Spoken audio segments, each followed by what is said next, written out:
How's it going out there in the interwebs world? Don't ask me what the title means. I just mash the keyboard, right? We got Robbo, Sarge, Justin on the lathe, and Blair.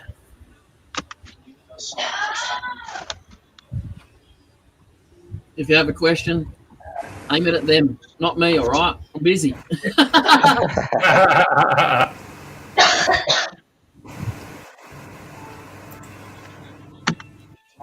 I've got the chat out, mate. I'll pop it out for you. Keep an eye on it. Yeah, I'm working on it. Cool.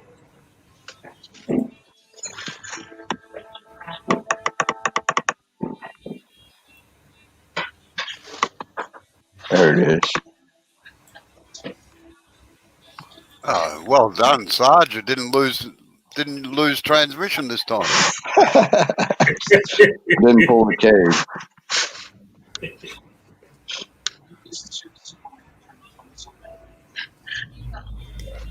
Yep, so far it's just us. Yeah, so far. It's probably getting a bit late for you over there anyway, isn't it? At 8:30. Oh, that's not too bad. Nah. This is usually when he would come on anyways, but the last few days has been so hot that he had to get on early. That's right. And what's Utah State time at the moment? Sorry? What's Utah State time at the moment? 7:30. Oh, yeah. I could do the radio announcement thing. You put the hand up to the air. Come in, Utah. Can you give us radio report, please?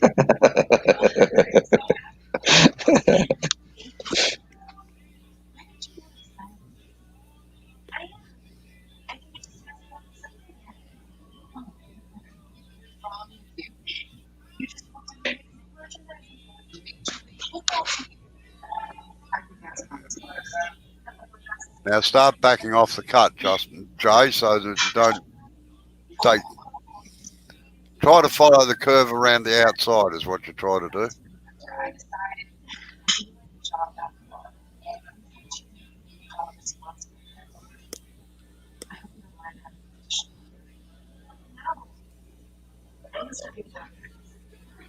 Man, gone. Who said, "Hey, you going?" Okay. Didn't see that coming. Is that Tammy in the background? Is it Blair? Nah, that was mine. Sarge. Ah, right.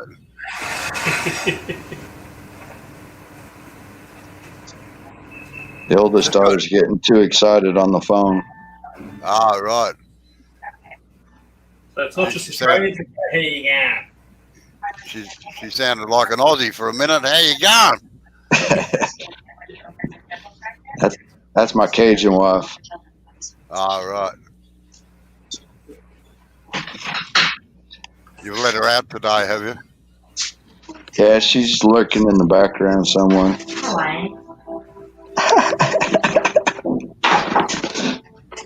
Eat my face. What'd you say? No, I ain't. I'll beat my face. Oh. Shh.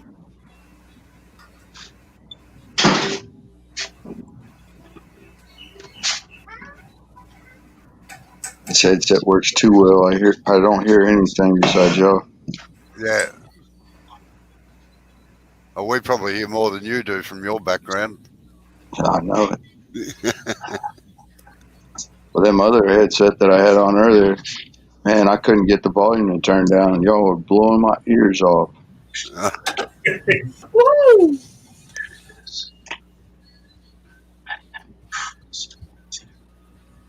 All right, slight repair. Really?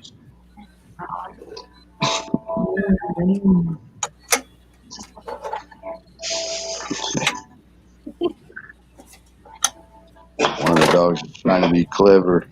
It just looked like he's stretching. He got two paws up on the couch.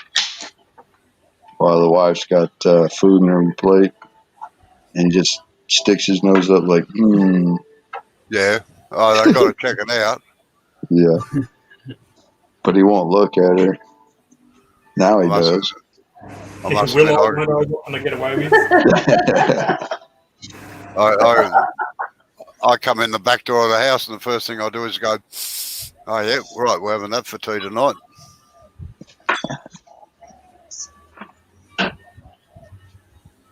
Yeah, we're eating the second day of gumbo. Gumbo's good. Mm. What is it? What is it? Well, this one here has got chicken and shrimp. And you put sausage in this one, didn't you? Yeah. In with the roux and all that. I'm Just a bit of jealous. everything. It sounds like whatever's in the fridge gets chucked in. Yeah. Yeah, kind of.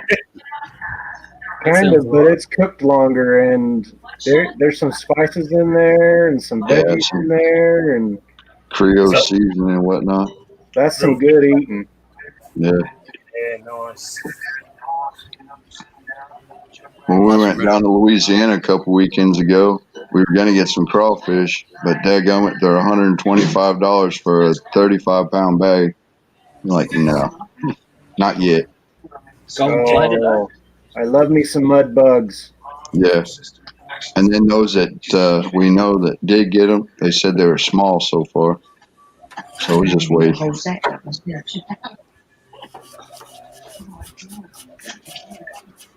The funny thing is, the first time I ever had mud bugs, I was in Okinawa. That's interesting. Not mud bugs. Yeah, at the Air Force Base.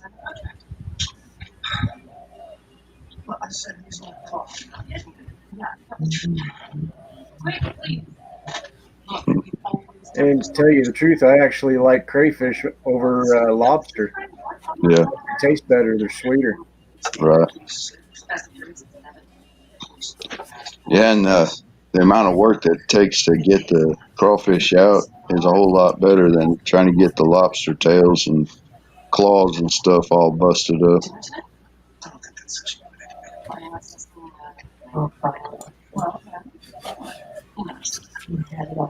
See, there's the bark inclusion on the bottom. Yeah. It's huge, Jamison. Massive. Yeah, I see compared that. to the inside one. It's still got plenty of thickness up the side, so that's good. Yeah. Yeah, unfortunately, Jay, your craft, unless you were doing pans, your craft you can't do sitting down. Yeah. Well, some Not people easily, anyways. Yeah. No, I'd rather just take painkillers and stand up.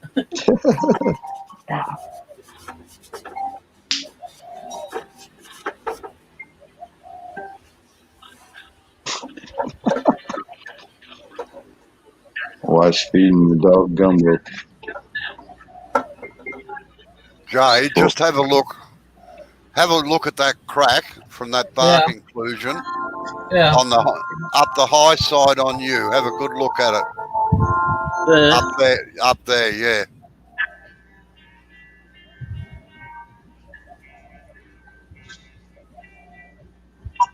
Yeah, it's most probably warped a little bit. All right, just be careful of it. That's all.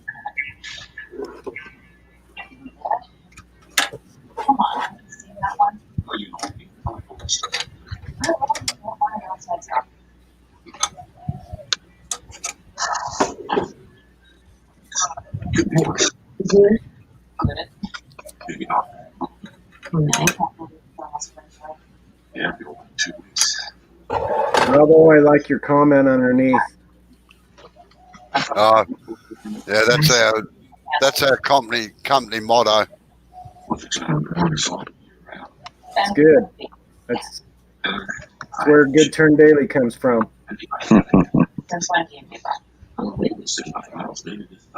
had that for over 40 years now. Not hard to guess that I was a scout at one time, is it?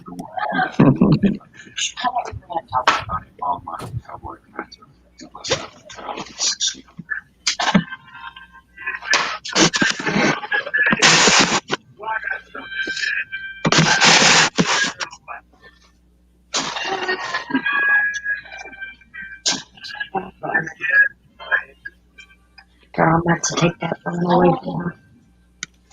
You don't hear her yelling on the phone.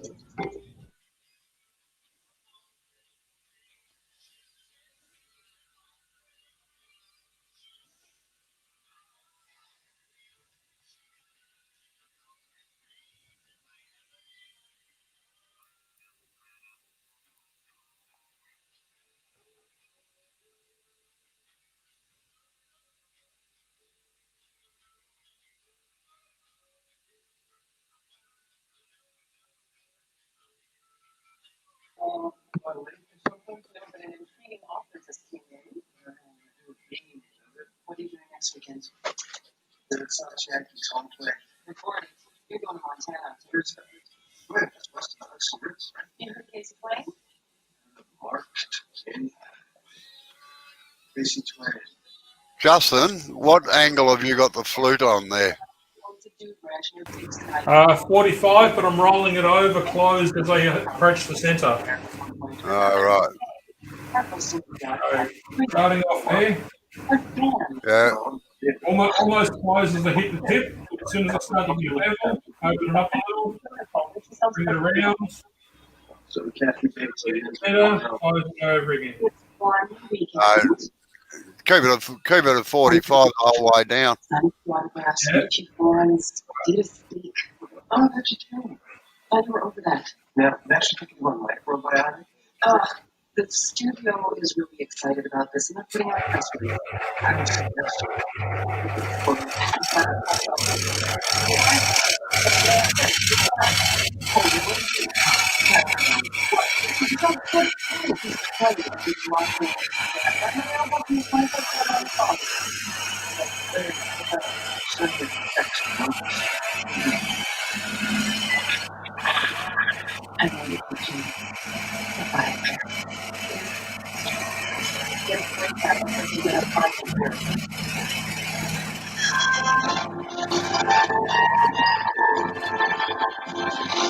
You got a radio on in the background there, Sarge. I got TV on. The 2 Yeah.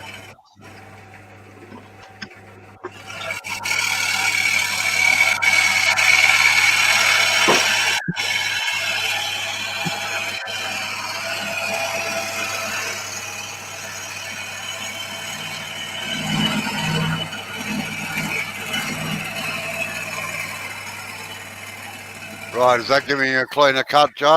Justin, at least?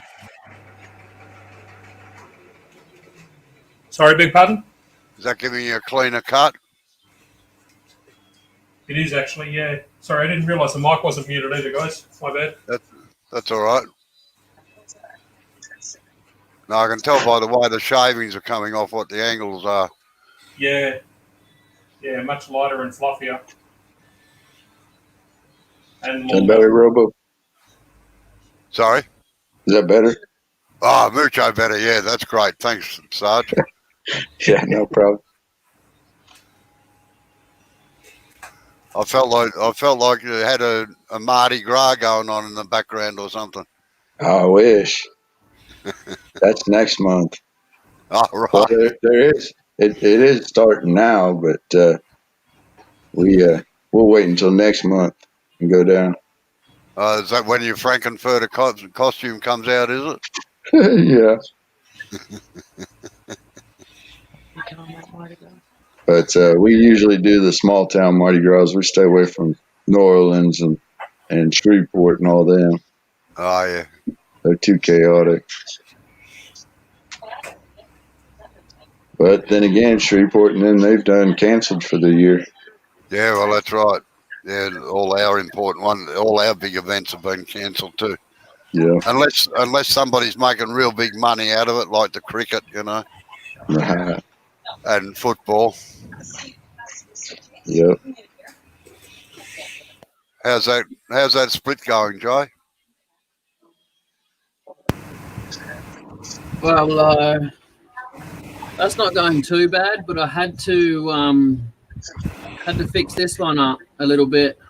Oh, yeah. That's growing, but it's growing down that way.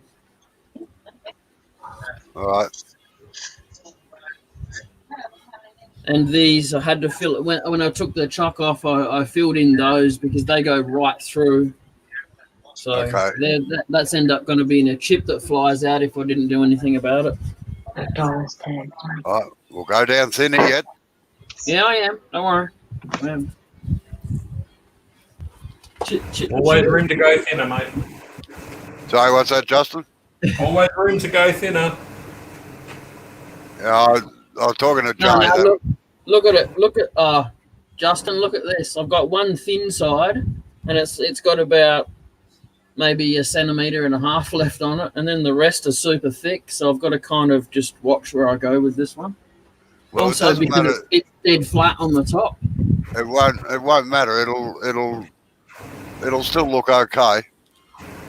If that whole piece is missing. Yeah, it's just an asymmetrical bowl. That's all. Oh, my normal. See?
Looks like it's got to be the hardest part is doing something that's odd shaped and then having real thin spot and real thick spots and not really being able to work just on that thick spot without touching the rest of it. It's the spots where you go wood, air, wood, air, wood, air. That's what trips me up the most. Right. Versus doing like a spoon carve or hook carver and carving it out that way. Yeah. That's starting to look pretty good, Justin. Cheers, mate. Yeah, it's getting thin. It's nice.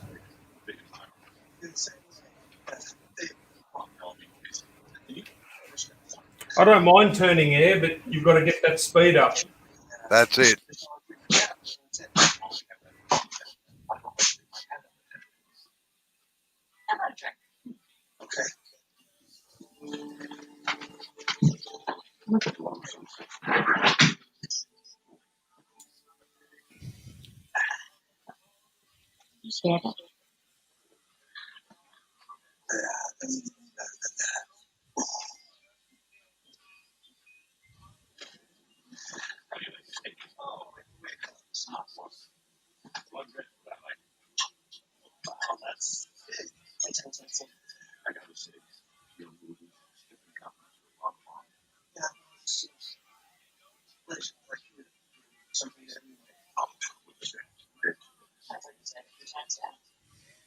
Just keep an eye on your depth, Justin. It's very easy to get carried away.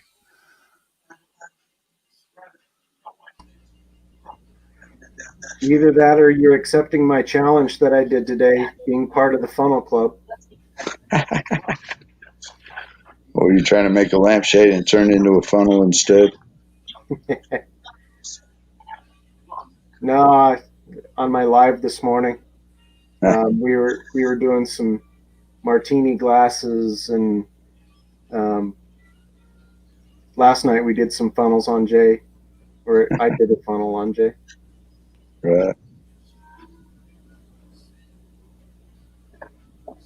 It's looking cool, Justin. Well, last night I had the grandkids and then nieces and nephews and everybody over here. Yeah. Oh, that's a good time, I bet. Oh yeah. Nice.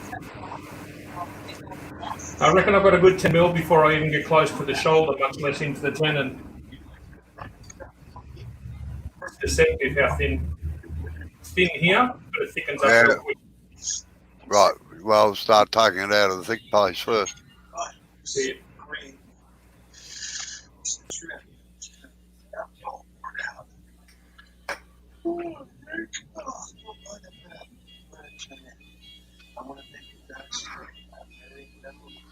I could set you a challenge, Justin, to get it down to 1 mil thick the whole way down.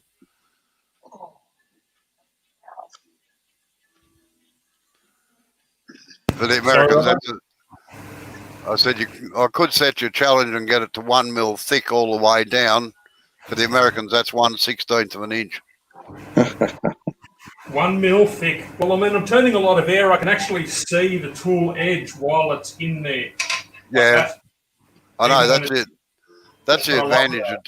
That's the advantage of doing wing bowls. Yeah, you can really see where the edge is. All right, this is just a bit of offcut from that fallen branch, so I'm going to see how thin we can go. Why not? What the hell? Yeah, well, just do the top parts of your wings first. Get them down, and then slowly work down. Okie doke. And Blair will yell at me, stop, stop, stop, when I frig it up. Well, with a wing bowl, he's not going to know if you're coming through the side or not until a wing disappears.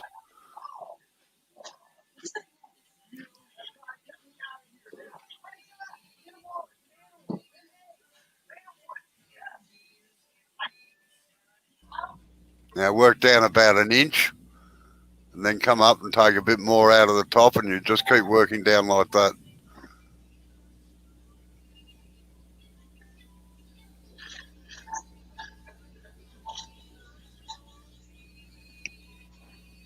Looks like a soap dish.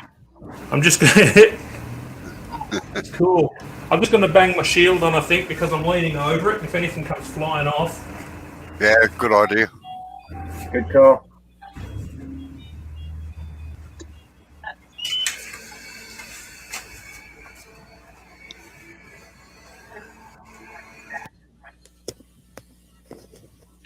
Do you know that you can't scratch your ear when you've got earmuffs on?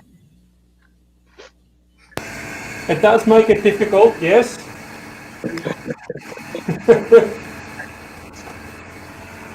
Wondering why I couldn't feel my ear.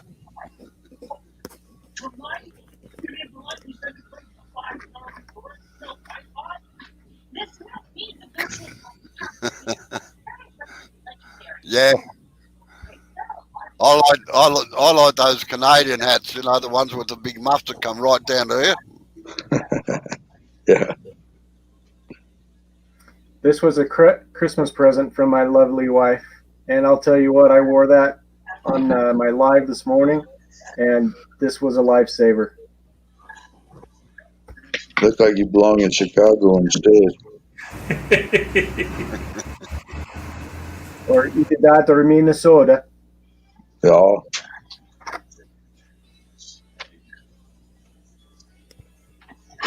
That's all right. I had a full face mask on all day today.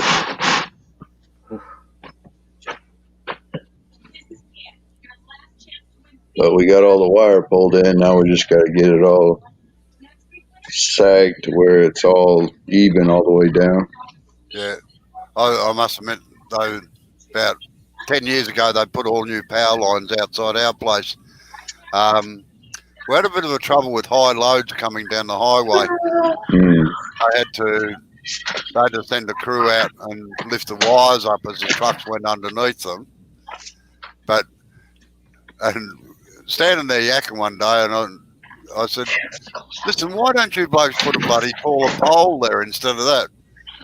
And he said, "Oh, that's a good idea." So that's exactly what they did. They put a taller pole on the other side of the road. And, but I found it fantastic. They were putting all new lines through as well, and they have to set up the amount of sag that they know they're going to get, and they're like piano wires, you just about bounce a tune off them. Yeah. And I said, "Oh, they seem a bit tight." I said, "No, they'll be right in a month. They'll drop." Oh yeah. But no, but it was interesting. Like they're putting in the new pole. There's 3 blokes in white coats and white hats who I took to be supervisors, or sorry, team leaders. And they've got these laser things out, and they're trying to line up the pole. And there's 2 old lighties just in my driveway, you see. So I wandered out and had a yak to them. I said, "What are those blokes doing?" "Oh, they're trying to get the pole straight." I said, "There's an easy one." That he said, "Yeah, we know that. But these blokes are university educated and they know all about it, Anyway, after about half an hour, they couldn't get it straight. And one of them wandered over and said, "All right, how do you get it straight?" And the bloke said, "Easy." Walked over to the truck, picked up a nut, a bit of string. His mate got about 30 feet away. He held it up. "Yeah, a little bit to the left, bit to the left. Yeah, that's it. Good, right." Went round 90 degrees. Yep. All done in 3 minutes, Yeah. That's what I use. Yeah. Hello, Bailey. Welcome. Hello, Bill. G'day, Chris. Chris, yeah, that's what I thought it was. How you going, Chris? No, all this modern technology sometimes, and there's far easier way to do things. Right. Yeah, like the 6-inch ruler. Yeah. 9-inch. 9-inch. 12. 18. Can't even get it on the screen. No.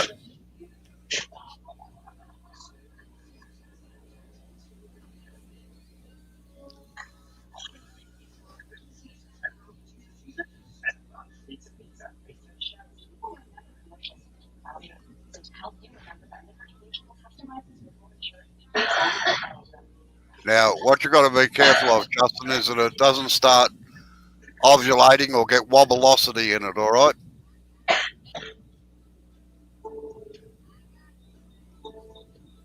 So you've got to be very gentle on the bevel.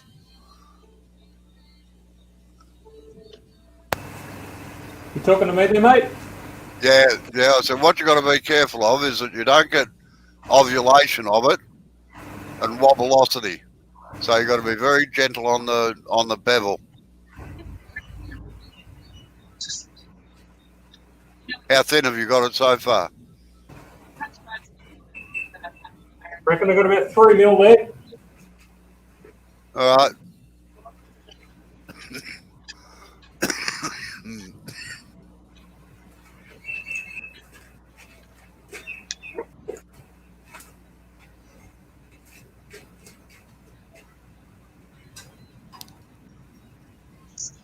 Yep, 3 mil.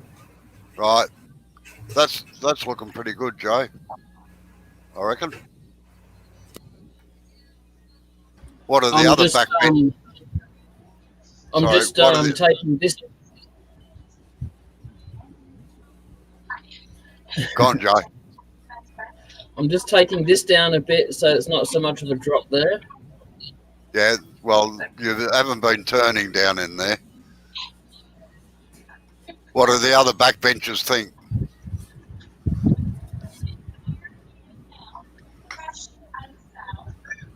Apparently they're not listening. No, we're listening. Well, I got a nod of the head from Blair, but It's really hard to see. Well, I mean, do you have a lip on it?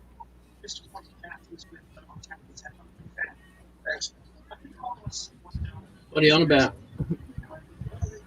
I don't know. I don't think I'd go much further on that one side. That's it kind of balances out. Yeah, that's what I'm saying. Now it's got to That's get all rid right. of that. I'm just taking out this bit now. Yeah, Yeah. there's a big lump in there. He's got to get rid of that. Yeah. Where you've got that notch in the side there, Jay, Yeah. that should be about the same thickness as what the top part is, all right? So that gives you a good idea of where you've got to go. Yep.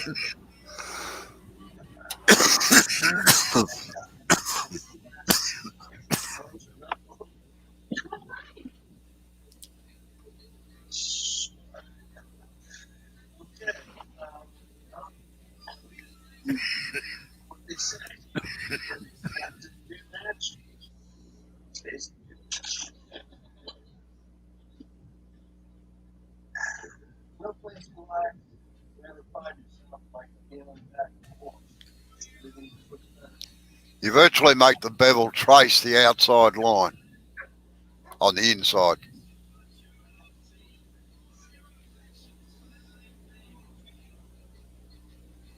That's looking good, Justin. I don't know if I'd go much further.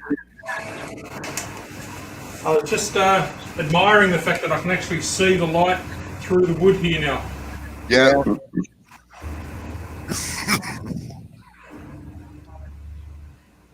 Now remember, Jay, don't take any out of the bottom.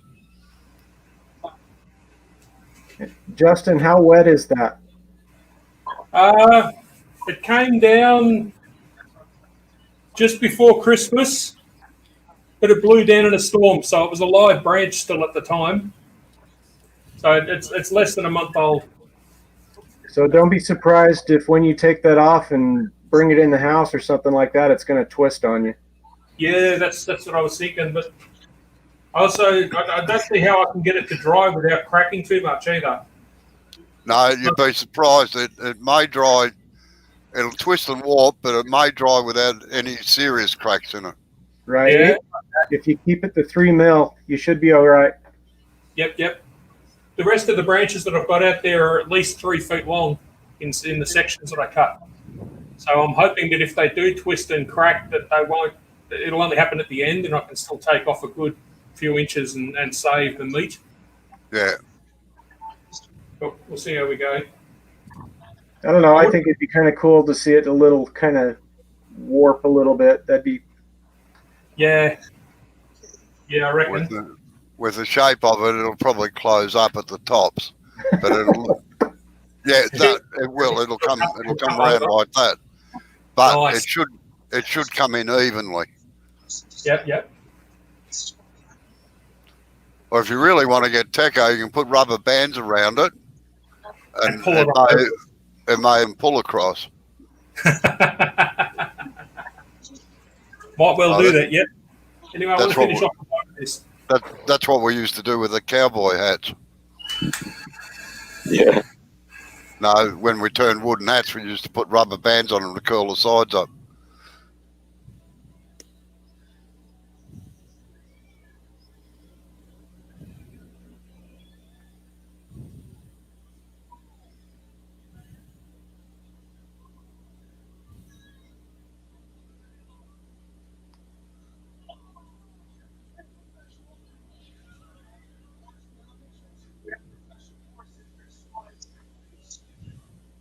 It's good having an open form like that anyway, Justin. It gets rid of the shavings easily.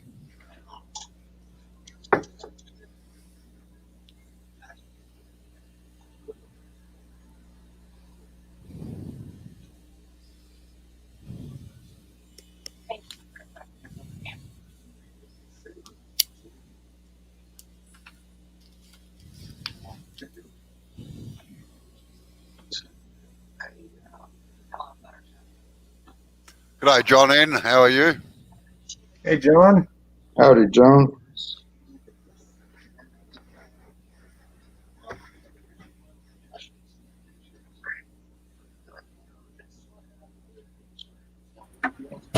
How you going, John?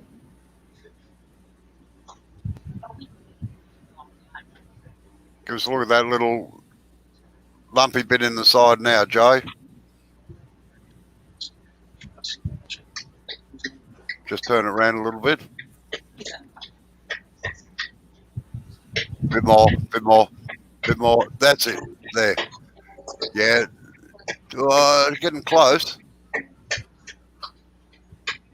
Well, speaking for me, John, I'm pretty good, thank you. I'm doing good, John. Yeah, I know. I knew that'd happen. Like I said, male slot. Just put some more epoxy in, it'll be all right.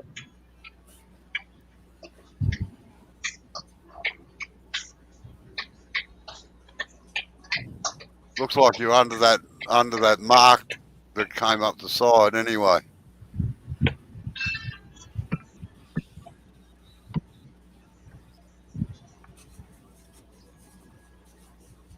Yeah, I haven't got far to go to get to that level there, but I don't know. I don't know if I want to push it, to be honest. No, well, if you flatten the bottom out to there, you'll be fairly right, okay? I reckon. Nah. No. Why, how much thickness have you got in the base?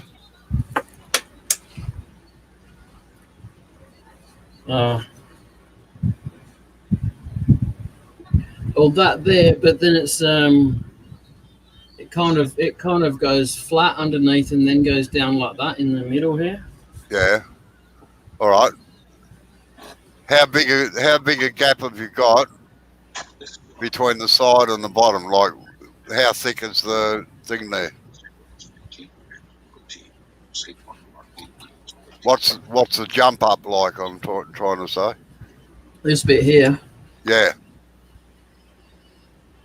Oh, it's not too bad. I could taper it down, so it tapers down to that. But I'm not too sure if I can make this here at the depth of that. Yeah. Right. Okay. Cheat time. Yep. Where the transition curve meets the bottom, and you've got that little lump there. Yep. Is that it there, is it? Transition line there. Yeah, well, what about down further? Towards the centre? Here somewhere? No. Keep moving there. Is there a gap? Is there a gap in the flow there or not? It goes up a little bit, a tiny little ridge, because I stopped before I got. Okay, right. That's what I'm talking about. Right. Get a pencil and mark that line. Yep.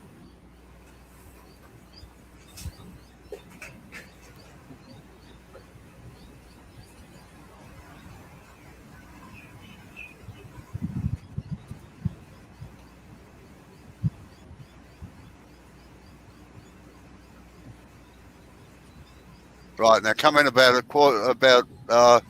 split the difference between there and the centre with another line.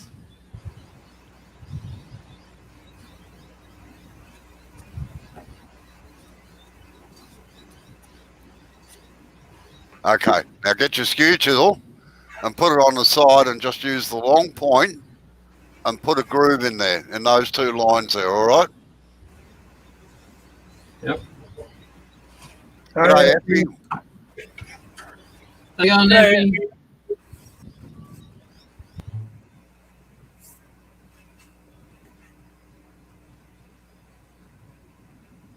No, on its side, like a scraper. Never put it into a bowl like that or you'll end up in more strife than Ned Kelly.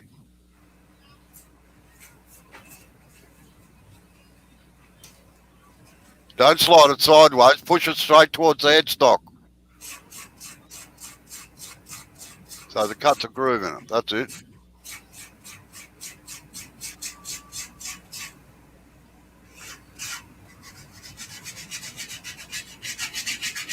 Right, let's have a look.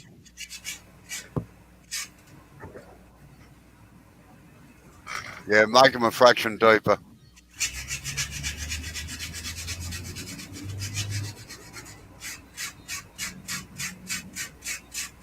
Particularly that outside one there.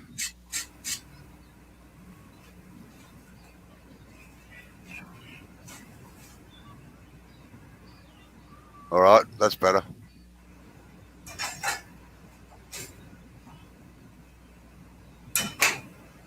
Right. Now just where you've got that other groove up the side there, just blend that in with a scraper from that line out. Just make it nice and even. What that line does, people can't tell the difference because they feel the line and they don't feel the hump. Okay. That's cheat number 210 from Robbo's dirty little black book of secrets. I am writing this down, you know.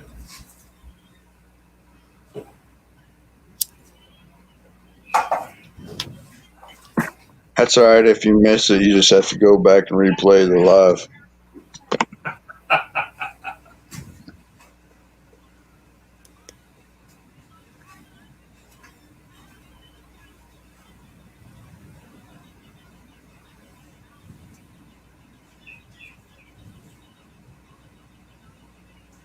Make sure you don't hit the edge, Jay, with the edge of the chisel.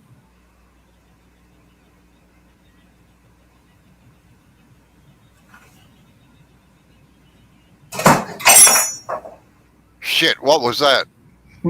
Just stuff falling over. Oh, that's all right. No big deal. Scared me too.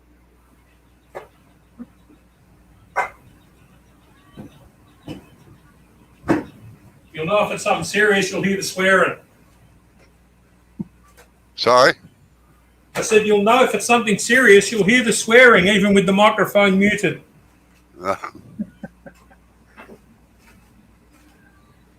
Hello, Sarge's doing his foo trick again. All he needs to do is put the hands over the fence now and he'll be right. Yeah, that's it.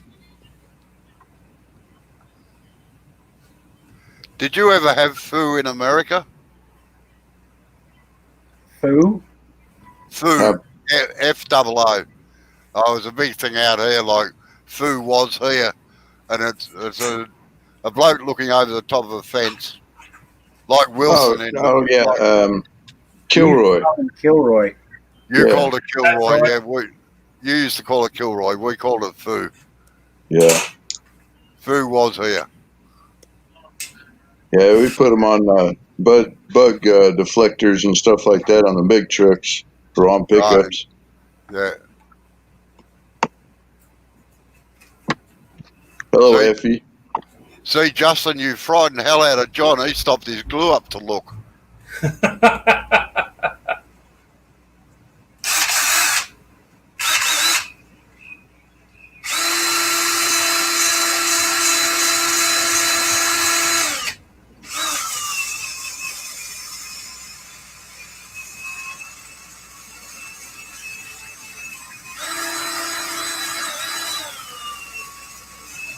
You got a spindle lock on that, Justin, or not? No, No, that's yeah. doesn't even have a hand wheel. Oh, right. Yeah, very annoying. I'm just going to mute the mic for a second while I do some sanding. Yeah, just be careful it doesn't spin it round and take the edge off.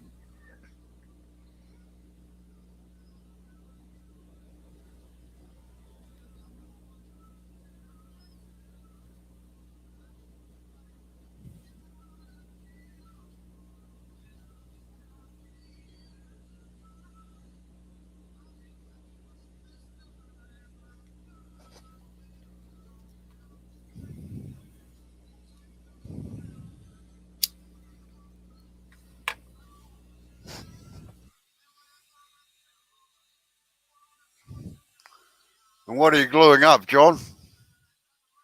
Don't stop if you're in the middle of it. You can answer it later. Sarge, it's killing me. Your eyes are just right above your little. Yeah. Just as well dark as in there, it'd say you've got sexy eyebrows, Sarge. Where's All right, that Effie, fool have a good anyways? night. Thanks for popping in. Good night, Effie. Good night, See ya. Effie. See you, Effie. Quick question for the Brains Trust. Is it safe for me to stand like that while it's spinning? No. Okay. Thank you. Not unless you're a real hero. What'll actually happen, Justin, even if you can hold it steady, is that you'll round over the leading edge as it comes over. Oh yeah. It'll bounce off the leading edge each time. Yep. Yeah. Fair enough. I'm going to have to sand that tool mark out. I don't even know if I did that with the scraper or not. No, I wouldn't put a scraper in there now. No. I'm just Just working hard. on the Yeah? Hard work, unfortunately. Yeah, that's all right. That's the nature of live edges, isn't it? Yeah. Just working on the transition in here, and once I'm happy with that, I'll take it off and I'll do all of this by hand. Yeah. How you going there, Joe, with that corner? Oh, good night, John. Oh, wait, I don't know. You might be. Oh, He's doing dresser drawers. yeah. Um, Man, two jobs I hate: drawers and doors. I hate both of them. so you live in a tent then?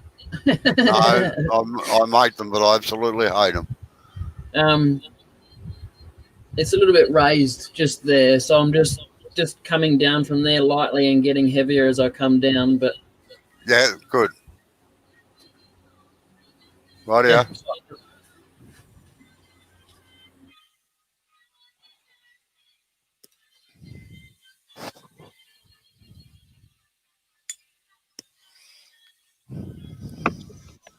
John don't like them either. No, I know. No, I've got a masochistic mate that reckons they're fan. He loves just doing them.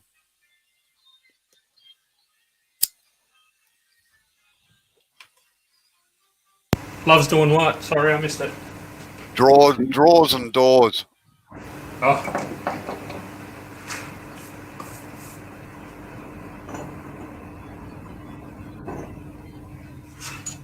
Yeah, don't take too much out of the bottom, Joe.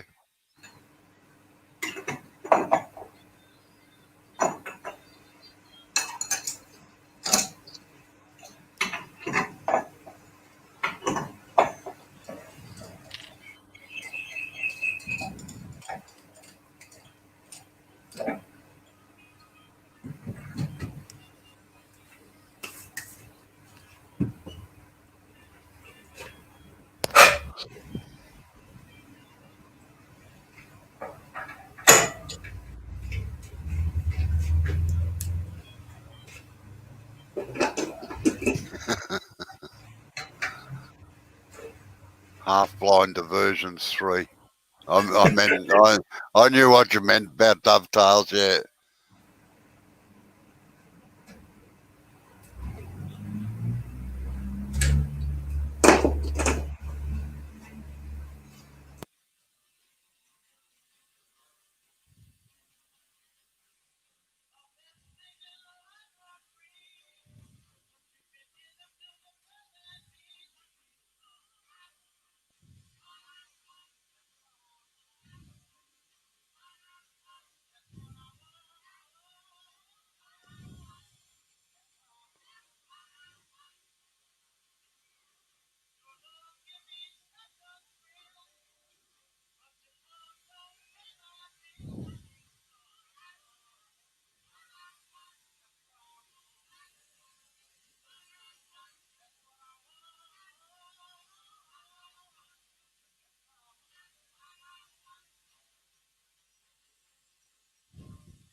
I'll be back in a few minutes. I'll go and see what my mate's up to, all right?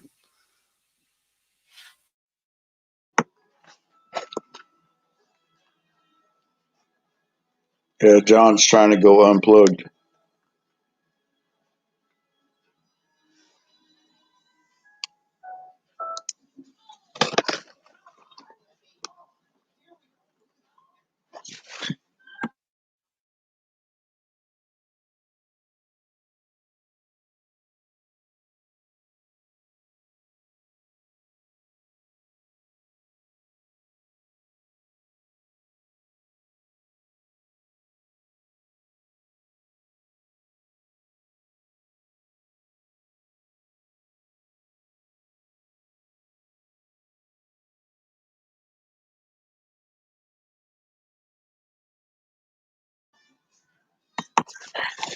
Yeah, John, I love watching Japanese joinery, and they come up with some of the craziest ways of jointing everything, and they make it look so effortless.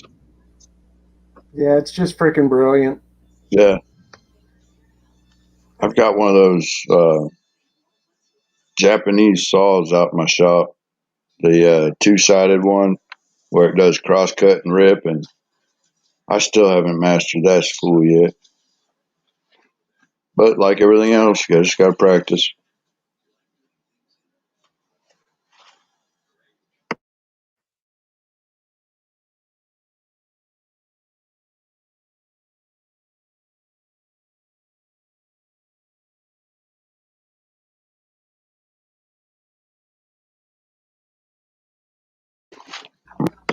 Yeah, that's true. They don't use fasteners or glues. I was watching a program, oh, I don't know, maybe about a year ago or so, about bridges and, you know, some of the more famous bridges and stuff like that. And there's this bridge that is in Japan that has been there for, you know, 1,000 years. And there's not one drop of glue, and everything is just mortise and tenon and, you know, pins. And they had a hurricane, and I guess kind of did a little bit of damage, but that thing was just solid as a rock.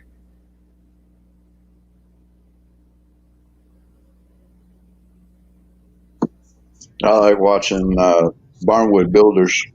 I like how they try to use some of the same techniques to put the logs back together. You know, they'll make dowel pins and stick them through there. You know, and using some of the modern tools, but with some of the traditional techniques best they can. And sometimes they do switch over and use traditional tools to do it.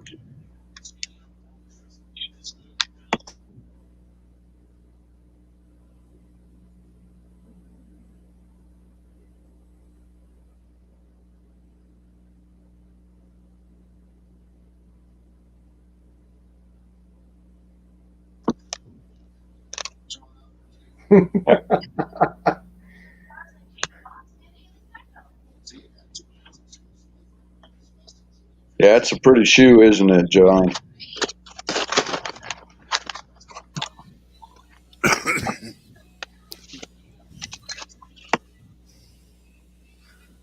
Now, Jay, if you can get that crack to illuminate, you can call that the Eye of Sauron.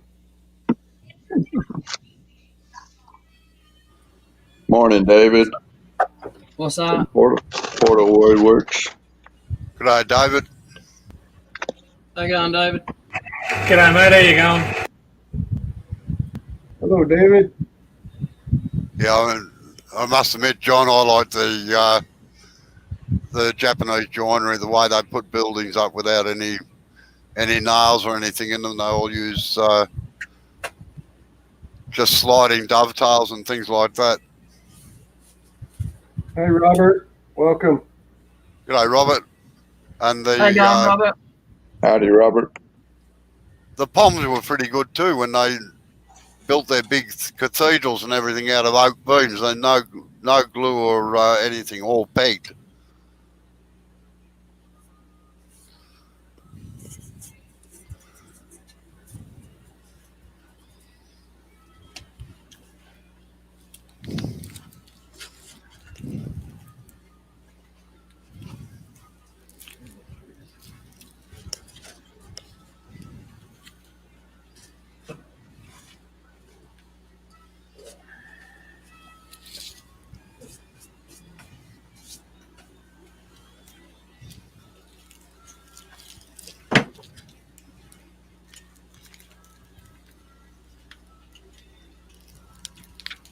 One of the problems I'm having, because the walls are so thin, the sandpaper's touching on it and it's just getting really hot on my fingers real quick. Well, slow the load down. Okay, good call.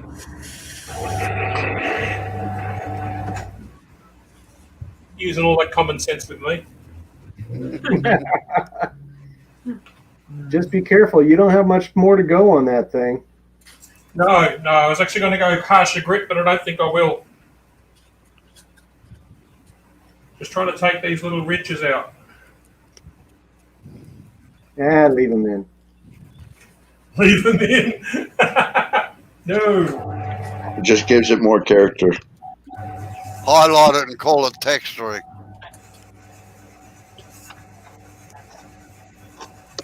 I was going to say, don't you all have some expensive tools that make all sorts of texturing designs and stuff on your wood when you turn them? Yeah. Like my old saying is, those that can't turn, texture and burn. That's exactly what I was about to say. That's why I'm not texturing this. I'll learn how to turn. But you already did. Hey, Jay, how hot is it in that shed?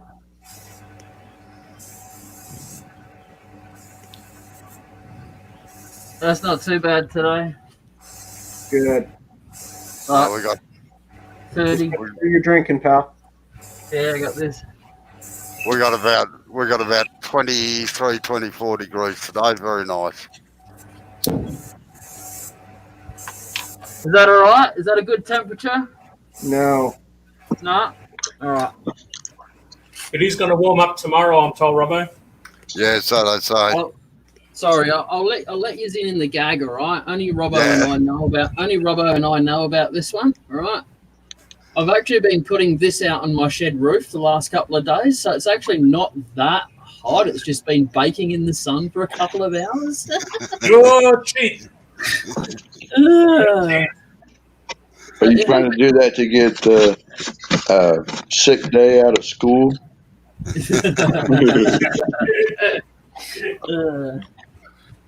The old thermometer, the mercury thermometers to the lamps. Yeah. A bit hard to justify when there's snow on the ground, though, isn't it? Yeah, I was gonna say it was 23 degrees out today here too, but that's in Fahrenheit. No, well, ours is in Celsius. I know. No. It's just another excuse not to go in if it's snowing.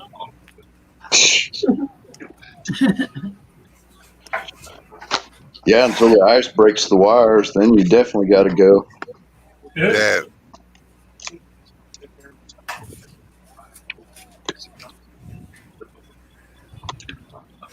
The biggest problem I have with or it used to be with the electricity here was salt, because we're fairly close to the sea, and sea mists occasionally roll in, and the salt Hey, builds Shay, up. welcome. Sorry, Robbo. How you going, Shay? G'day, Shay. Howdy, Hey, Shay. The salt attracts moisture, and all the insulators and everything start shorting out. Yeah. When I was in Okinawa, we would have an automated bird bath. Every time our aircraft would come back, they'd have to taxi down there and go through a bird bath. And they have water spraying up at all sides, get all that salt water and junk off of it. Yep.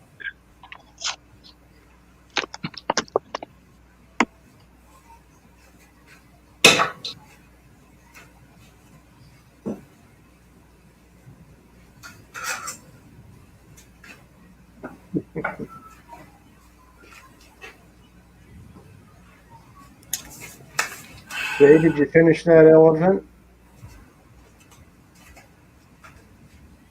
That thing is pretty amazing. Yeah, I think that was a Charles Deering pattern.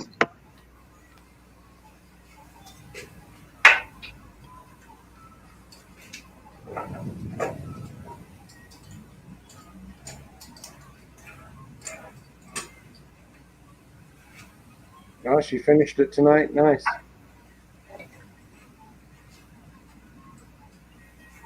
Jump in, Shay. Show us what it looks like.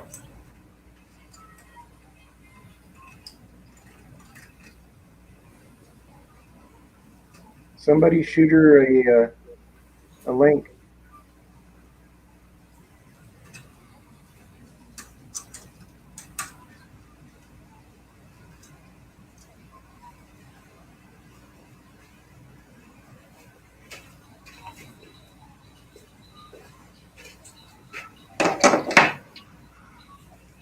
No, they actually have big schools around the world now of Kamiko, and the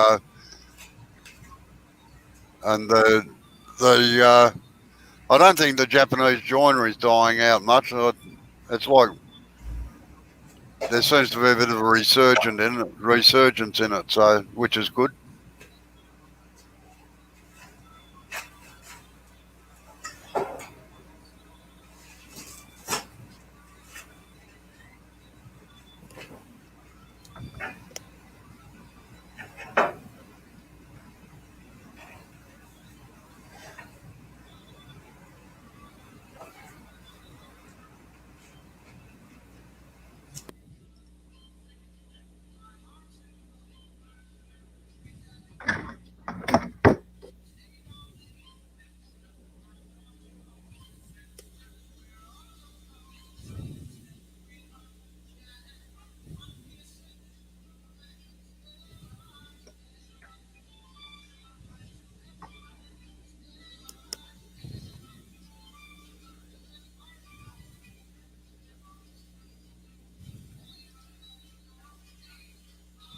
Sorry, Shay, I was trying to do that and it wouldn't let me.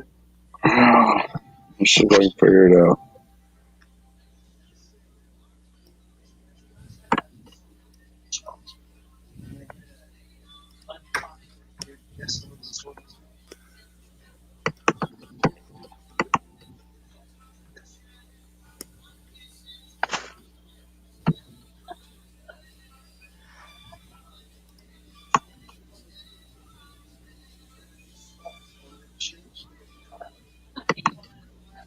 Shay's coming in, Jay. Yep.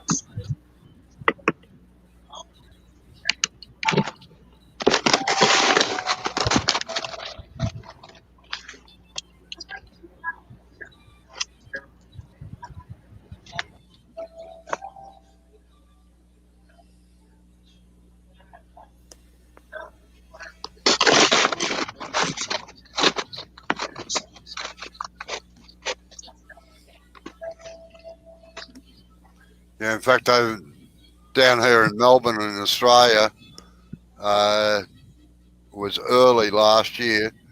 There was actually a bloke doing the Kamiko courses, and he had to knock people back. Instead of just doing 2 courses, he ended up doing about 5 or 6. Wow. Jay, is she backstage?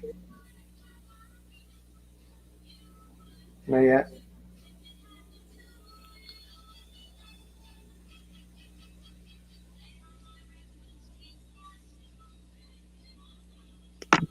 Red Rover, Shay, come on over. This could be the channel where Shay doesn't get hit on every 5 minutes. That is for sure.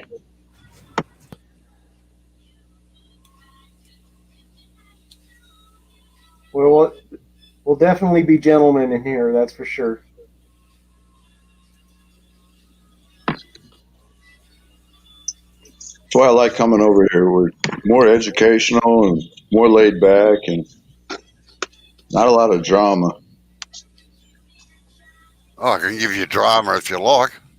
I'd rather not. If I want that, I'll just go turn the news on.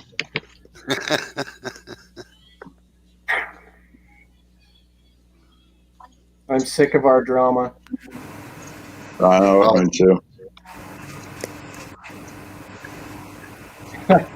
Robert says until dark matter shows up. How you going, Shay? Hey, Shay. Hey. Hey, Shay. So I think I can turn this around. I'm on my phone, so let me see. You should be able to. Find a little squiggly. A little squiggly. That's refresh. Should look like I'll just turn it this way. How you going, Robert? you work with computers all day, right? I do. Wow. Wow. So it turned out nice. I like it. That's insane, Shay. Oh, you should have seen her. Did you see her bear that she did a while back? That was insane. Yeah, the bear definitely was more cuts than this guy, but I like the detail in him, and he is thicker. He's 1/4, and I been doing the bear's 1/8, so he was a little heavier to move around, being so big, but he turned out good. You got more patience than I've got, Shay, I tell you. Yeah. Very impressive. I'm definitely having way too much fun. That's why I like wood. Wood turning is the impatient person's hobby. It's either fixed or in a nanosecond. Yep. Yeah. See, and I would love to learn how to turn, but I probably would take my hand off. I am like a bull in a china shop, so I'm probably not the best at that. A scroll saw, I can't hurt myself. No, Charles showed that off.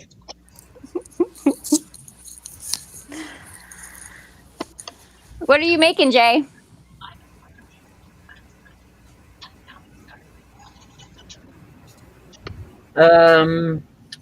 It's a bowl, but a very holy bowl. Holy bowl.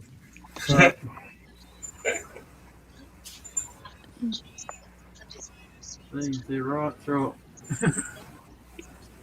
A fruit bowl. It actually had three branches coming in, Shay. Yeah, it's got a branch there, a branch there, and a branch there. So that is so cool.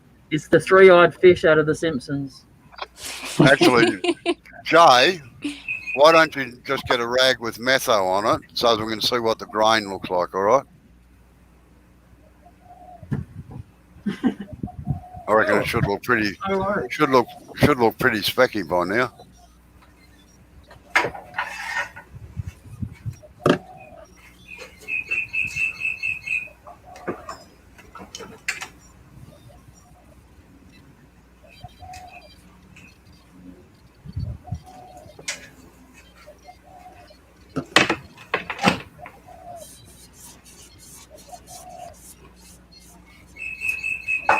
Flood it so that it doesn't dry out so quick. This is good.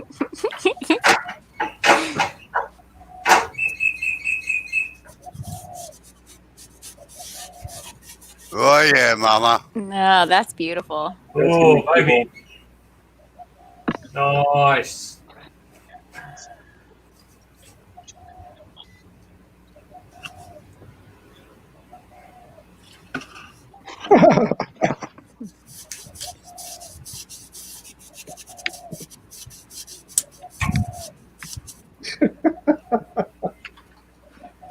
Portal Woodwork says Eloy and Carl Jacobson both cut themselves on the scroll saw.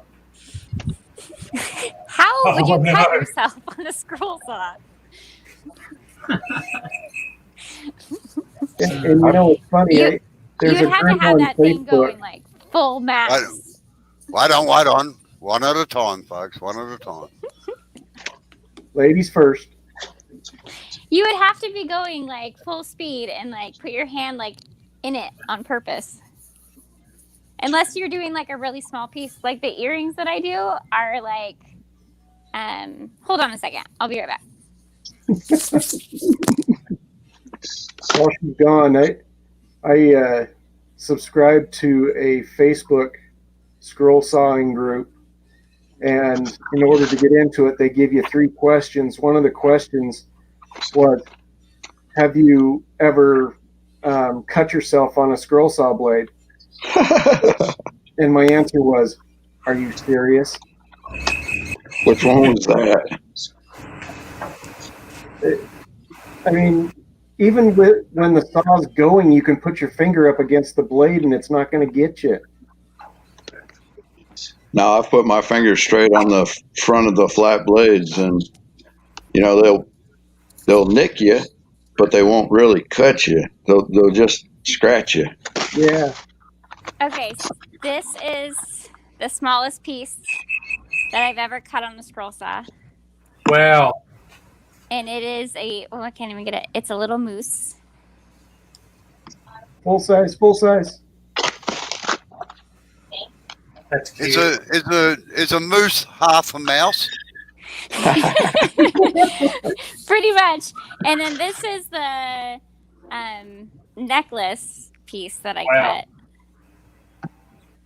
So Yeah, her and John had a competition, and I think she won. Yeah. well, this one it was supposed to be an inch, and it ended up being a half of an inch. That was my measurement fault, but yeah. So we did a little competition to see, because I'm trying everything because I'm new, and so I'm trying everything to see what I can accomplish. And so this is like my smallest cut. So I was like right next to the blade, though. I don't know how you can cut yourself. Not sure.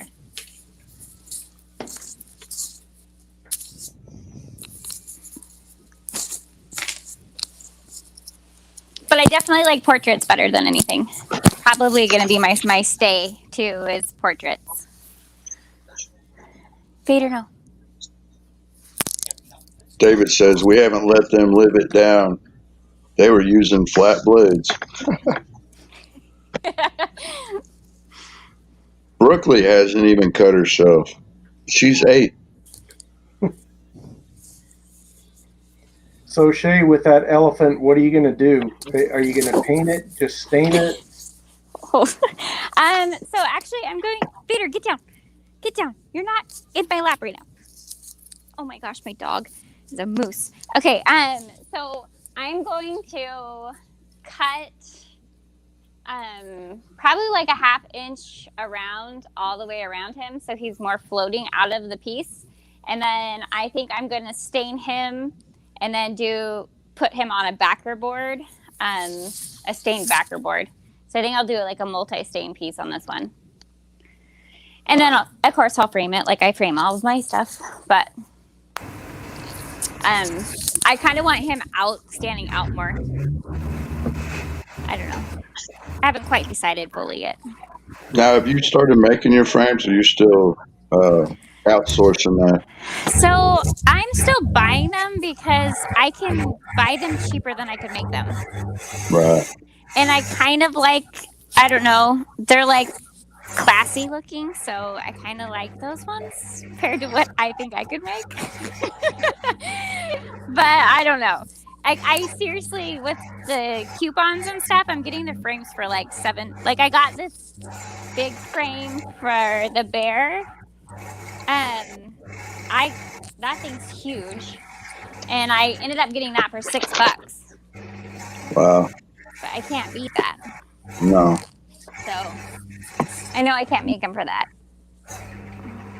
So yeah, I don't know yet. I think I'll eventually make them.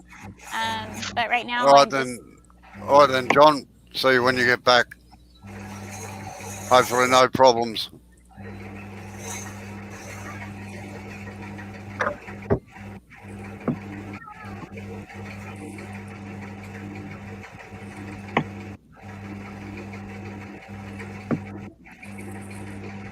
I haven't made 2 frames. I just made that one for the angel flight.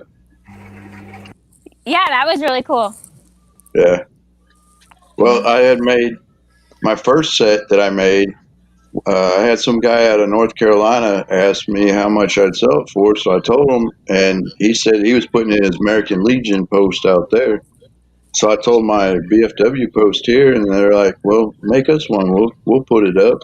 So it's sitting on the POW table, but I didn't make it wide enough to make a frame around it without putting all the matting and stuff like that on there. Oh, okay. So the last one I made, I did make a frame for it. So do any of you turners scroll your turning work? I don't. No? I think that would be so cool. No, it's very hard to scroll a curved surface, as you probably know. Right. So Now, Yeah. Justin is doing a bowl that has giraffe spots. Yep, I'll just grab it. He's dremeled out some holes and stuff like that because of a very small mistake that happened. Oh, is that the one that he knocked out the Australian pattern out of the side of the bowl? Yeah. Pretty close. See, So- that's so cool. That's Working on awesome. Yeah. Yeah, that does look very good the way you did it. I'm thinking big one there and big one there, just to offset that one. So if I have Yeah. 3 of them, then it's not going to look like there's just one stupid big one while the rest are small. Yeah, I would do 2 big ones and then a couple small ones in the middle between the 2. Yep. That would be cool. And then I'm going to, once I've sanded it, because it's really going to be delicate sanding, isn't it? Oh, I've yeah. got to super glue a couple of cracks because of that bit that I used was very, very aggressive. In fact, it's moving, I think, and it's cracking as it moves. Don't know if I'm going to be able to save it, to be honest. Do you have a Dremel? Yeah, that's what I'm using. Okay. A Dremel with a burr. And the little snake extension on it so that it's light. I love Yeah, lights. Yeah, I like mine too. Well, that Angel Flight, the C-130, for some reason I didn't get it curved for the body of the plane, and the one that I framed, I didn't catch it quick enough. So on the one I've got sitting in the shop still, I took my Dremel and took a pencil and marked it, and then just eased it out of there. And all I got to do is paint a little bit of black where I scraped on the backboard, then seal it up. Jay, what are you doing? Looks like he's tidying up some edges. It's hard on the hands to sand when there's gaps like this. Right. So I try and do it with this and clean up my rough tool work in here. You see. Yep. Ah. So What speaking of Dremel, that's what he's after, more or less. You like one of them? Another trick you can do, Jay, is if you've got a Jacob's chuck, Yeah. you can whack your sandpaper in that, put that in the end of the lathe, and then you just manipulate the bowl around on the end of the That's what I'm about to do now. That might be good for that bit there. Yes. Yeah, very much so. Yeah. All right. If you've got one. So do they have small lathes like to start with, like starter ones that aren't like crazy Yeah. big? Like this little one. Yeah, Jay is on a little bench top, and they're maybe a little bit bigger. It's about It's like just under a meter long. they'll do is like about an 8-inch bowl, and that's it. Yeah. Okay. And that cost me 400 Australian dollars. You'd most probably get it for about 250. Shay, if you look into Harbor Freight, they have some less expensive ones if you want to get into it. I've got one, and I love turning on it. It's just perfect. Okay. And every now and then they have sales where you can get like 25% off on top of the sale, and they're only like maybe $175 or a little bit less.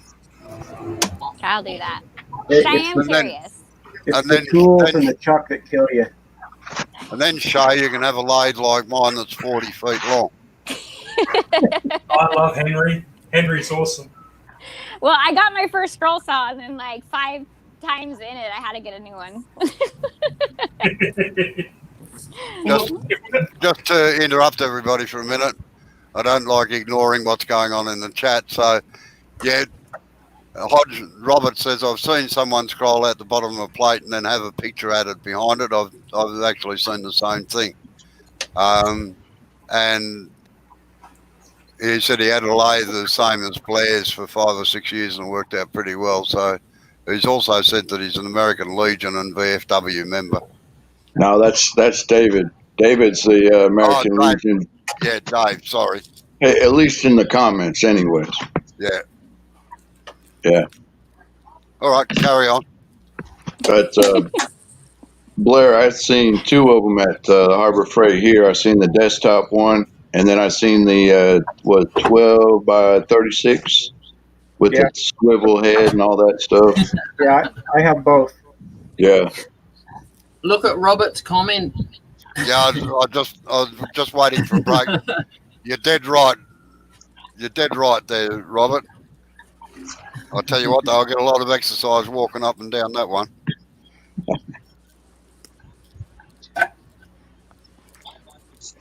So if I may, it might relate to scrollers as well as wood turners, but when you asked about a beginner's lathe, I kind of think to myself, you don't want to really cheap out and go with the nasty crap. Right. Geez, thanks. No, you didn't cheap out and go with nasty crap. I'm talking about Aldi. I'm talking about Bunnings, Ryobi. Yes. You know, there's well-made, well-built lathes like what you're working on, Jay, which is a good entry-level lathe in my opinion. And then you've got stuff like I went through 2 of them in 3 years, just because they're lightweight crap, folded steel instead of cast or forged, and you're better off actually spending a little bit of time looking for a good second-hand lathe as a beginner. With the same price you pay for a brand new crap one. Just don't get a GMC or GCM, whatever. General Monkey crap. Oh, wait, we're not talking about trucks, are we? Having said that, I've got a 1/3 horsepower bench sander over there that I think I've had for 30 years now, made by GMC, and it's going strong.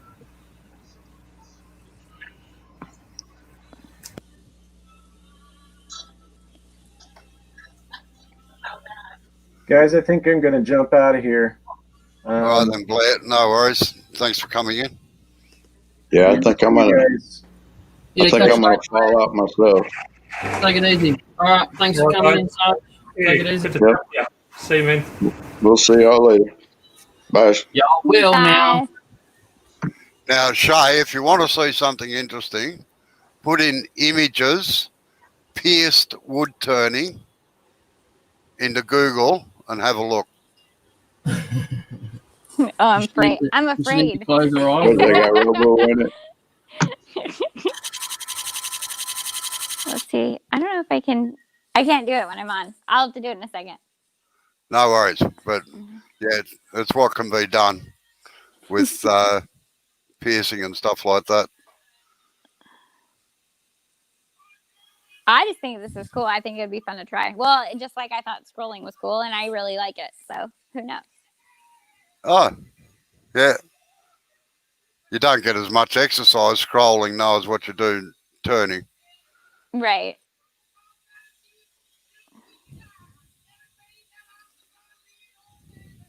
Although watching John C turn, you get a whole lot of practice being really still. Yeah. Well, I was a massage therapist for 9 years. I did deep tissue my whole career, so I'm pretty good with my hands as far as that goes. I just don't know, like, I don't know. It kind of freaks me out a little bit.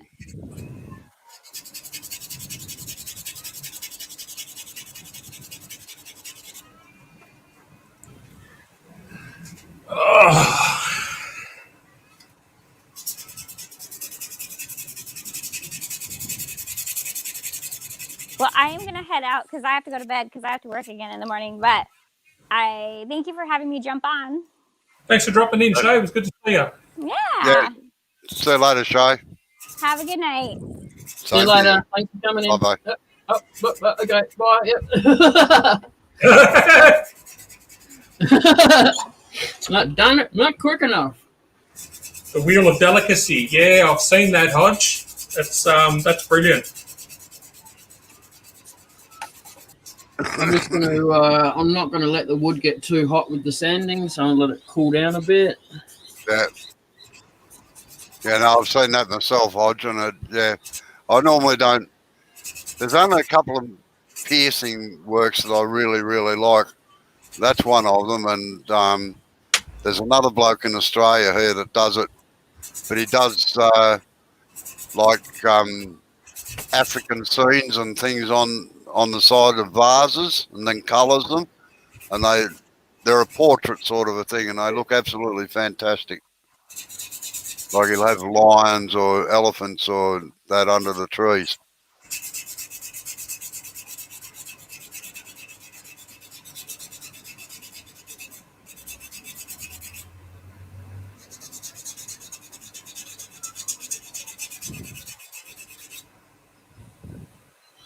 Shay, sorry, not Shay, Jay. Are you still in the shed or not? No. Oh, yeah. Just, can you take that off, keep it on the chuck, but just take it off and sit it up the right way round, please? No, not Graham Priddle. I know Graham. Graham does some interesting work as well, but no, this bloke is just, Hodge, Mr. Robert, you can put links in now if you like, instead of just talking about it.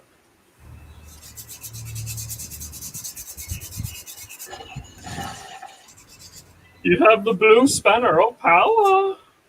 yeah.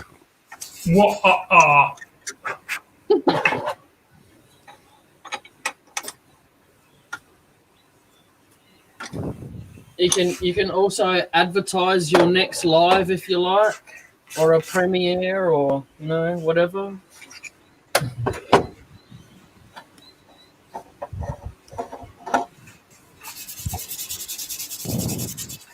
What are you after, Robbo? No, that looks good, Jay. Yeah. Oh, that's nice, man. Yeah. No, it's come up well. Cheers. Thank you. I just got to get. It would have looked terrible if you'd left it thick. It really would have. Yeah. No, I wasn't gonna. I was just teasing you. Really. Yeah, I know. You like stirring me, you little bugger. Yeah, someone's got to. Life gets a bit boring otherwise, yeah? Well, true.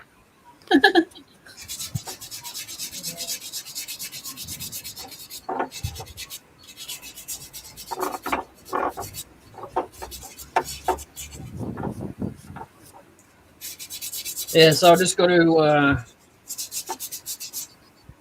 Cheers, Dave. I just got to sand down to that. Oh, yeah. Yep. Let's see if I can get the lowest point. Oh. You see that? Don't drop the bloody thing now. No, I'm just showing you a bit of a dip that's in the middle there. Yeah. Yeah, I just got to make that a bit better. I'm going to have to do that with the tool, though, aren't I? Don't know. Might have to just gently scrape it with a negative rake. Yeah.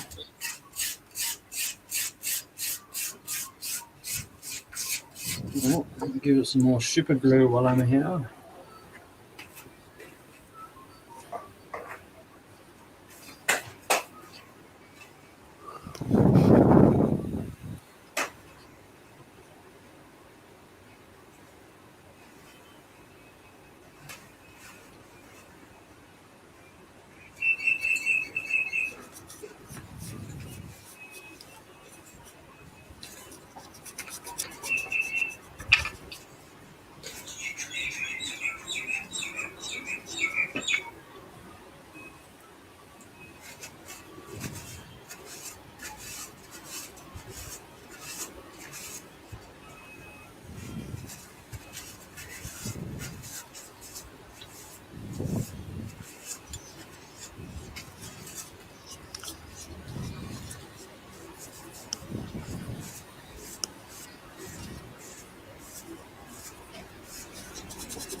Phew.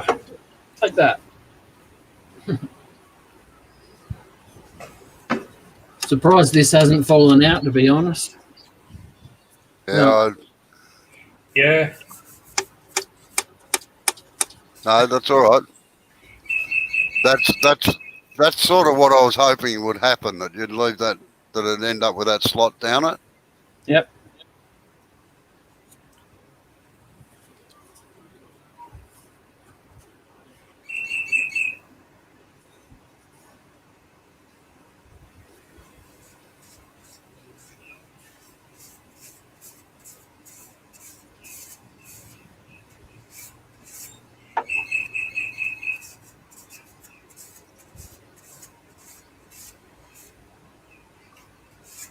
Oh, yeah, that's getting Danish oil.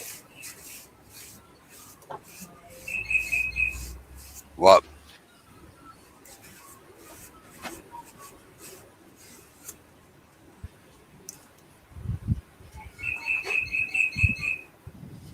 Right, that way. Nice. I'm trying to remember which way the camera goes. There we are. Yeah, bloody mirror images. Yeah. I usually flip them so when I go left, it's left. Yeah. But it's Yeah. remembering Pull which way pull up it and back. down. Pull it back about, yeah, that's it, yeah. It was getting a bit blocky. But yeah, that's nice. I like the how it goes across, the black and black going across in between the white. Yeah. If I hadn't quite taken it that deep, it would have been like an hourglass. Yep. Hey, now you can wear it as a mask.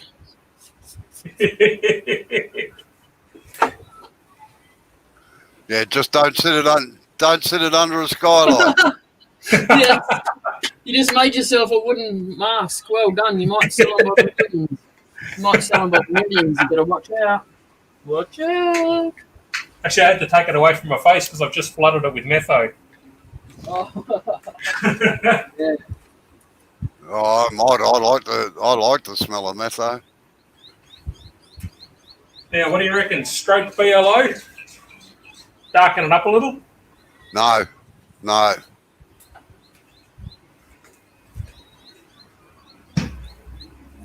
In that case, I've got a choice of blonde shellac, OB shine juice, or Scandinavian oil. Blonde shellac. Blonde shellac. Blonde shellac it is. But I personally would let it dry for a couple of days first. Rightio. Yeah, got the U-Butte. Yeah. White shellac. Yep. Okay. Yep.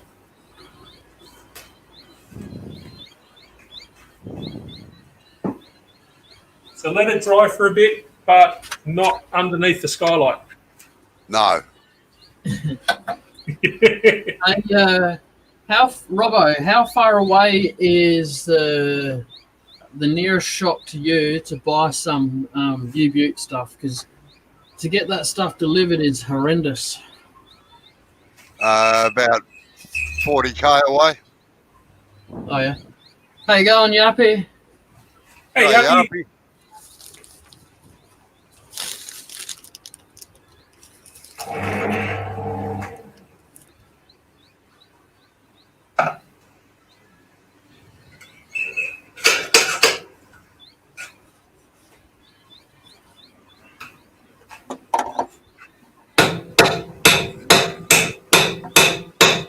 I'll let go.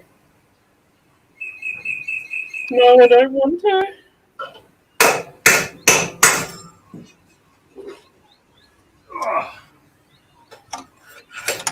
Buddy, drove the Morse taper home, now it won't let go.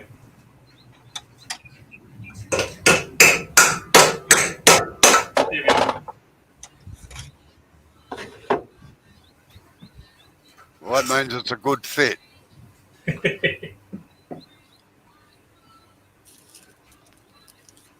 All right. Just trying to think what's next on the agenda. I'll turn one of those down. What else can I make with one of those branches, do you think?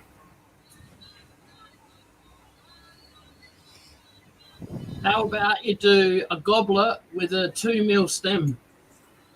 All right, done.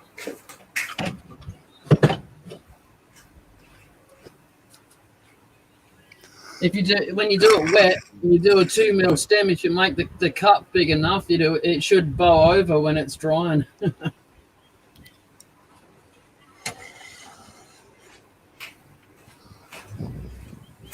Let's have a look. What have I got left here?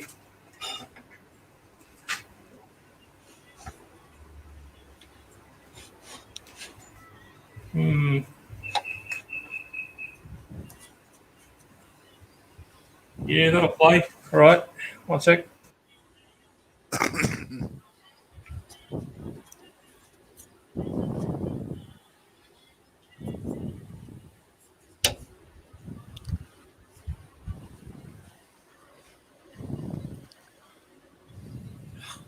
You know what? I wish this screen selection like this, when I switch it over to this one, I wish it would just stay the bigger screens, but just take away some of the background and make our squares bigger instead of putting it in a long line like that. Yeah, I know. Yeah. I much prefer that view, but it's too much background, like yeah, it's weird. Weird. No, we can't hear you, Justin. No, we need a fourth person on the camera. That's what we need. Yeah, come on.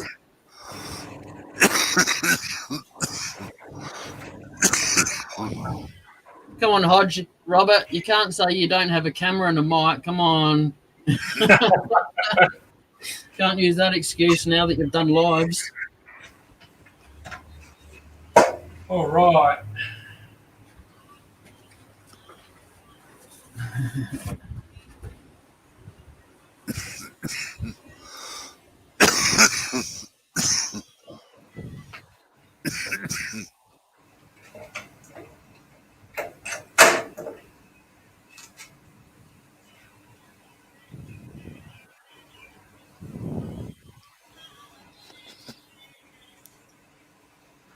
So, Robbo, if I'm going to do a thin stem goblet, should I have the pith right up the centre or should I have it just off centre? It depends how strong the pith is. You don't know until you break it, do you? That's right.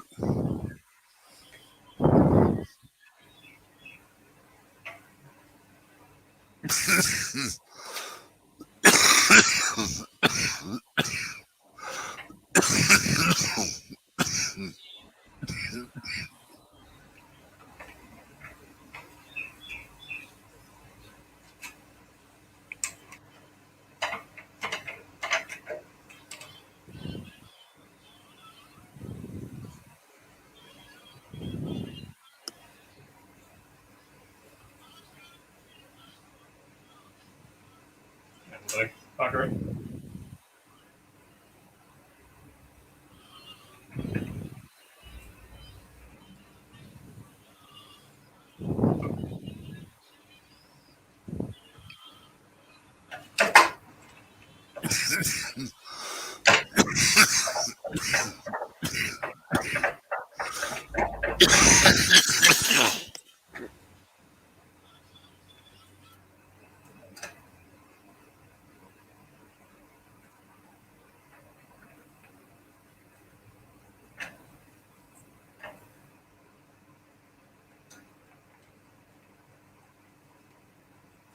Oh, I know what I forgot to do.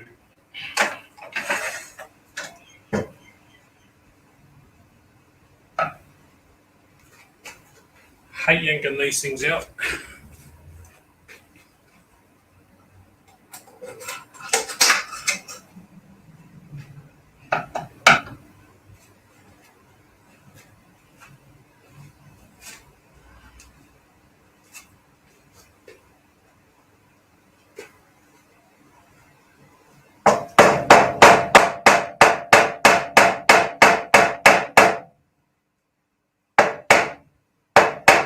And now you're all deaf.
New horses are great.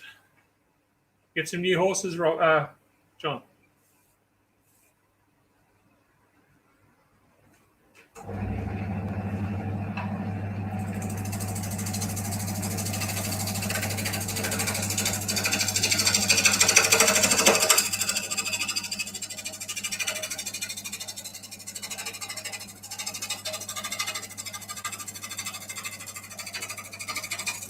I take it, Yarpy, that you're talking about the cricket, but I don't follow the cricket, so.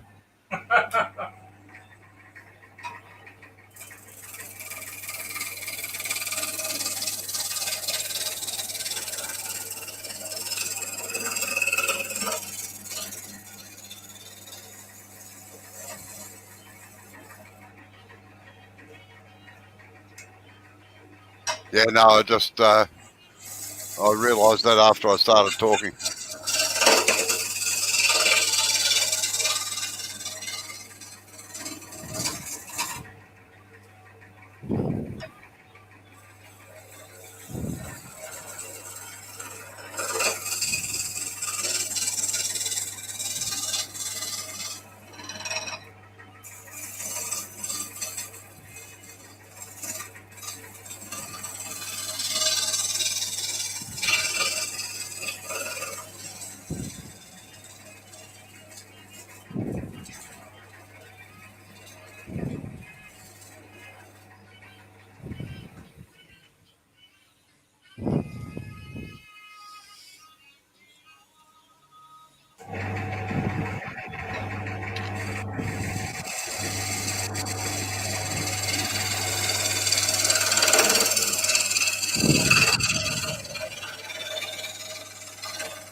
Ooh, lovely. Want to get rid of that bit of bark.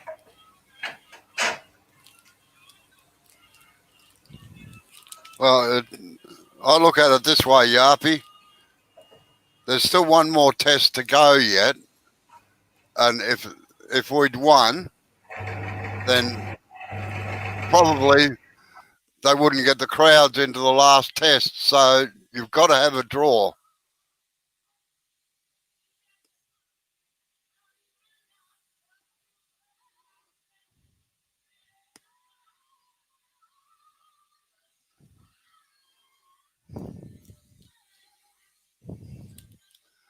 Just to answer for Justin, he's using Robinia,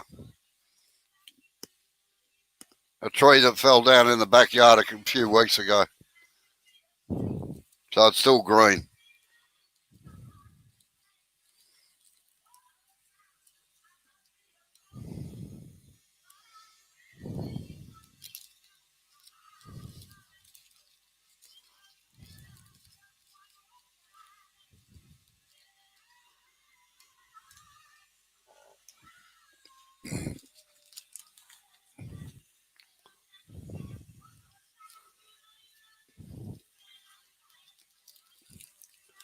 Now, Justin, you just putting that into an ordinary chuck, or you got shark jaws or something for it?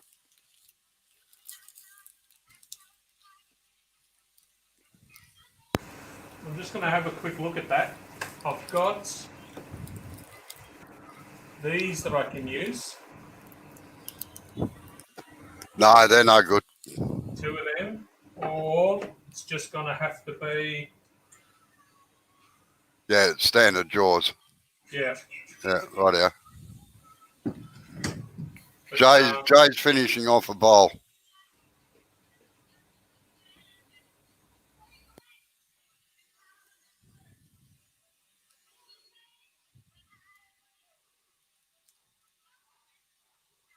Oh, no, Yarpy, I would never insinuate that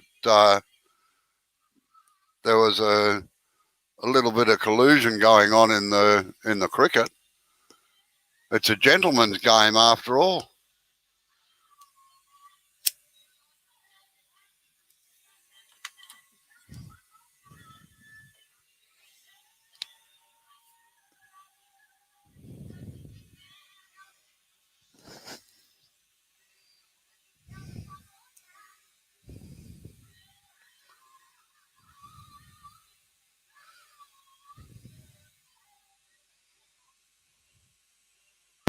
call me naive, but I was genuinely shocked to learn that even sledging took place on the field, much less collusion. Yeah.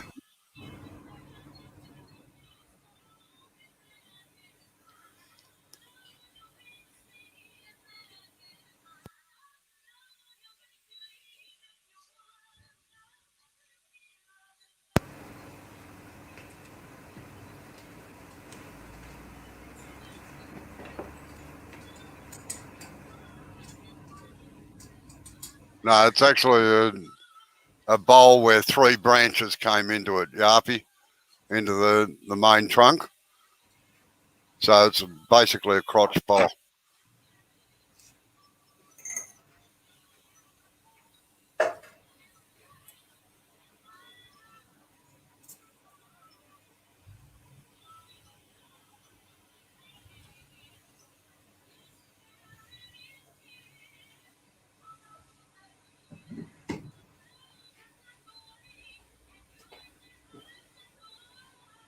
Oh. How well does the skew work on really wet wood? Oh, it works all right. It's got to be dead sharp, though. Yeah, it's pretty deadly. See how we go.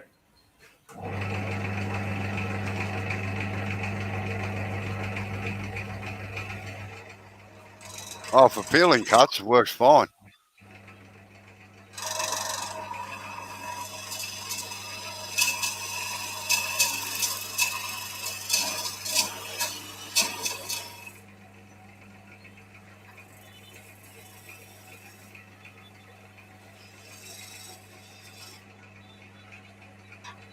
Yeah, good night, Dave.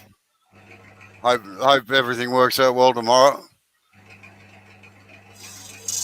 Dave from Portal Woodworks says, okay, I'm tired. Had a kidney doctor's appointment today, and in the morning I have an oncologist appointment. So I'm carrying my butt off to bed. Have a good day. I appreciate you coming in, Dave. Take it easy.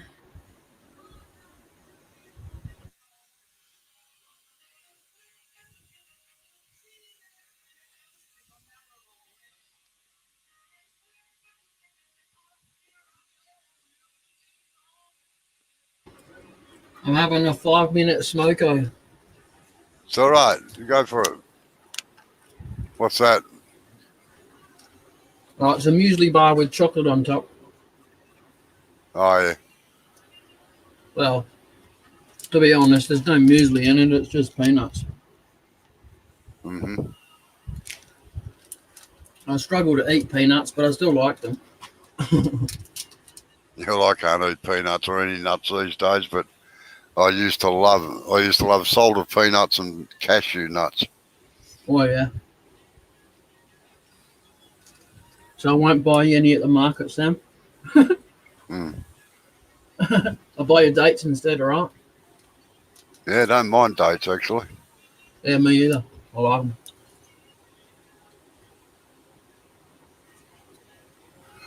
I'll be back in about 5 or 6 minutes, Jay. Yeah, I've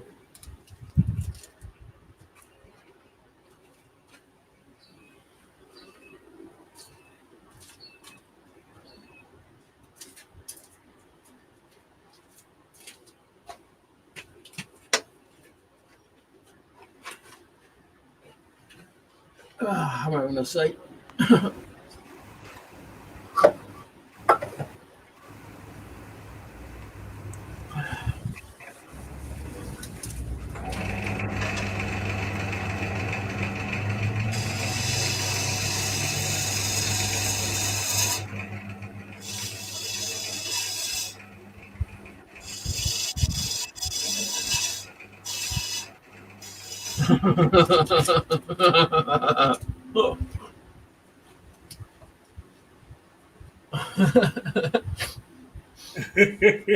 I wonder the same thing, Yappy, to be honest. And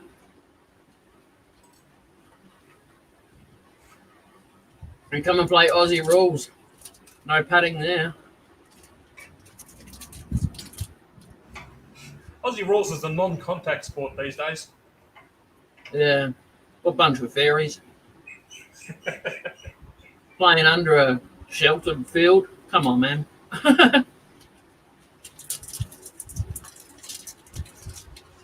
There are too many snowflakes these days.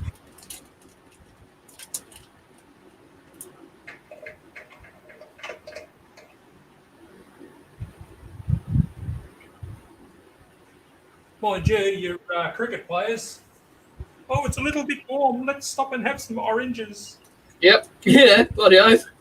Oh no, it's raining a little bit. Let's just go inside and wait. Like, in fairness, if the pitch gets wet, the game's really screwed, isn't it? Yeah. No bounce for the bowlers.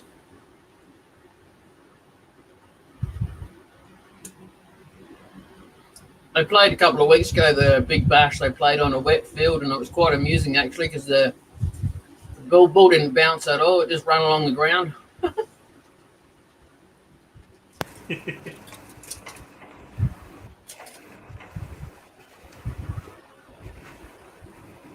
Are you turning it so that it's just off from the pith, not dead on it? Yeah, it looks like it's going to be about 8-10 mil off the pith. Oh, that's right. There's the center of the cup looks like it's going to be pretty close to the center of the pith, though. I think it weaves as it goes up. Yep. Yeah, you better, with wet wood anyway, you're better off taking it, not turning on the pith, otherwise it'll just fall apart on you. Yep. When you get down to the pith, that is, I mean.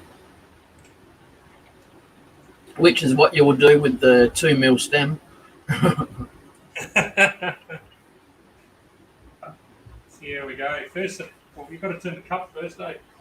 Yeah. Well, what I did, I didn't do it intentionally, but it actually worked out really well. I made the base the exact same size, just that mil smaller than the cup. And then just by chance, the goblet stem sucked while I was doing it. And I got the base, and it actually fit as a lid inside the cup. Nice. Nice. Yeah, good recovery.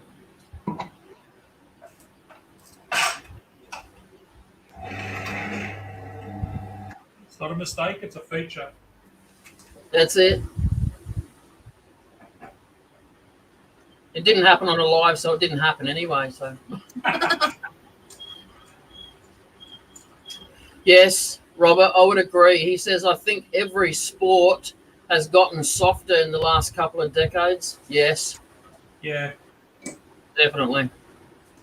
Look, you look at the AFL and you've got players like Jack Dyer, whose name was Captain Blood for a reason. I don't watch. I'm not a fan of football like you're not a fan of cricket. Not much of a fan of anything without a motor in it these days.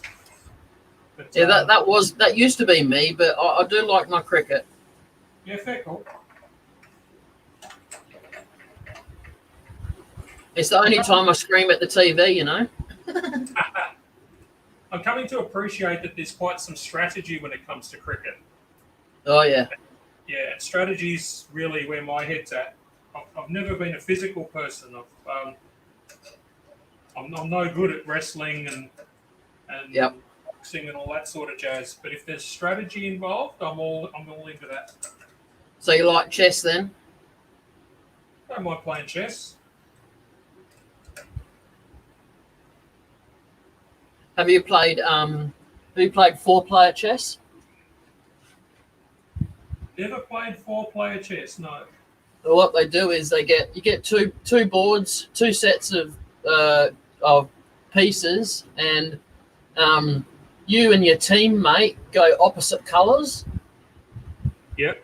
So when your teammate takes a piece, you can put it on your board, and vice versa. Oh, okay. That's clever. That makes things a little bit more trickier. Yeah. So John N says he has 3 rabbits, about 150 chickens, 5 Jersey cows, and a bull named George, and 7 horses. And a bull named George. Bull named George. I love And that. a partridge in a pear tree.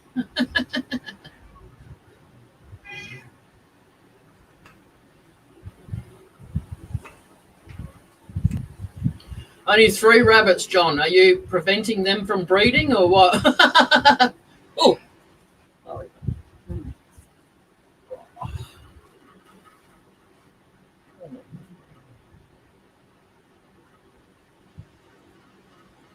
Stick stuck in there. What's going on here?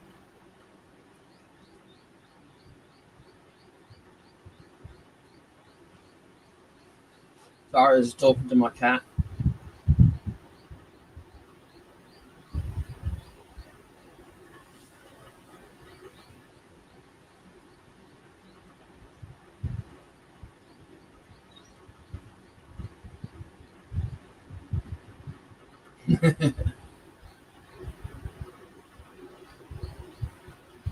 Wow, 50 acres of wood. Damn.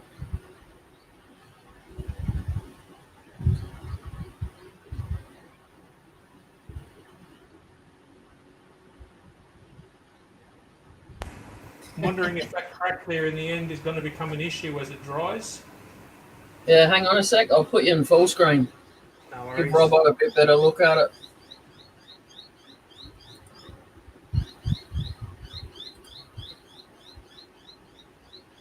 Just No. there.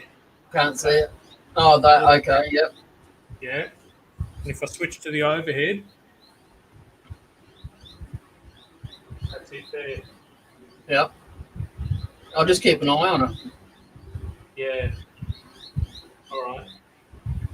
I'll chuck the force a bit in there and take it down about what, that far, I reckon? Yep. See how we go from there.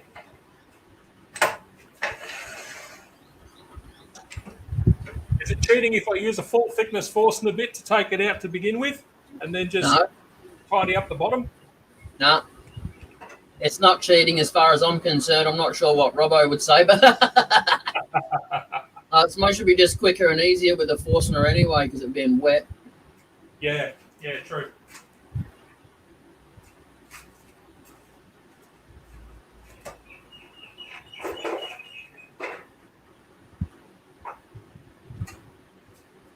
So he's watching the chat. I wish I was your neighbour, John. Yeah. Podge Podge says, I'm so ready for COVID to be over. I've got the chance to harvest as much mesquite as I can from some land near some family that I have. Oh. Just sneak out, mate. Go incognito, you know. It's only illegal if you get caught.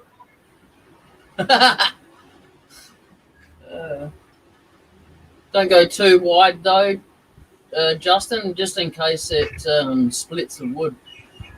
Yeah, I was thinking that. The heat as well. Yeah. Also, Yeah.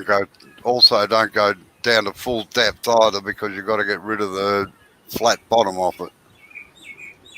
Okay. And before you do any drilling, have you squared off that end so it's nice and flat? Should be, but I will tickle. I'll tickle it just for some fun. Oh no, just turn your lathe on and have a look. If it sits straight and it's not wobbling, then it should be straight. Yeah. Yeah. Yeah, I trued up both ends while it was between centres, but I Oh, should yeah. probably do it again now that it's in the chuck. Can't hurt.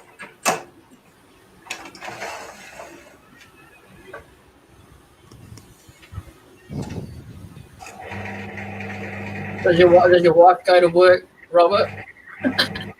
Sorry? Does she go, I'm asking Robert if his wife goes to work or does she go to sleep? You've got plenty of opportunities while she's having a shower. Just tell her you got to duck out and see the family, see the fam, you know?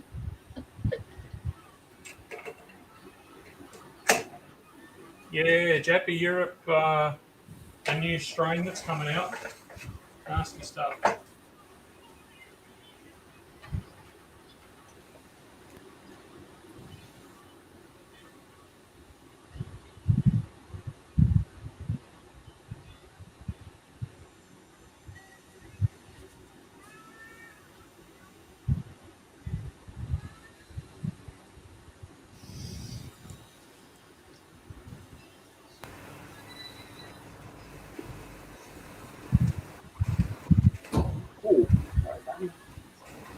Go back to chucking spears, you reckon, Yappy?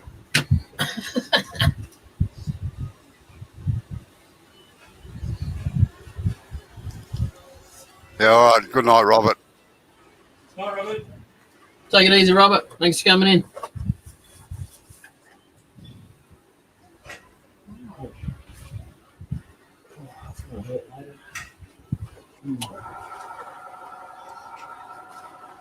The trouble I'm having now is that the centre, where the live centre is pushed into the middle, is no longer the true centre once it's on the chuck. So I've got to, and every time I try and bring the tailstock up to it, it gets into the wedge and levers it over. Have you got a center punch? I do, but the centre's inside the cone. So what I've got to do is just knock the pin out of the centre, the tailstock. Oh, bloody cheating! I don't know. Brings up a flat surface from the cone. Bob's your answer. Problem solved. Hey, these days, Bob could be your auntie. Auntie Bob. Yeah.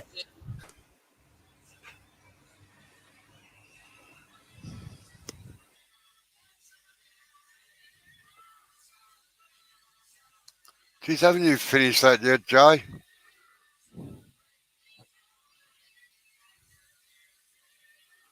Don't even bother.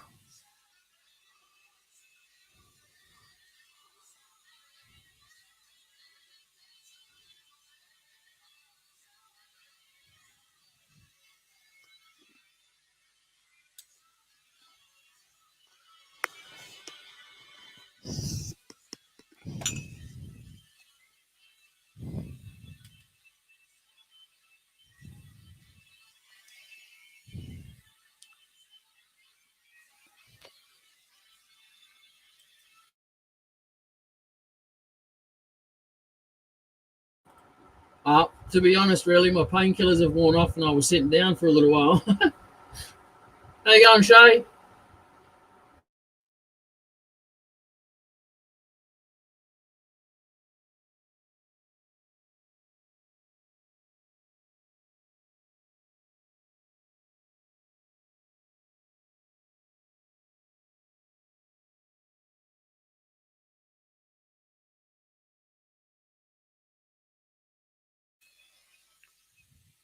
G'day, Shay.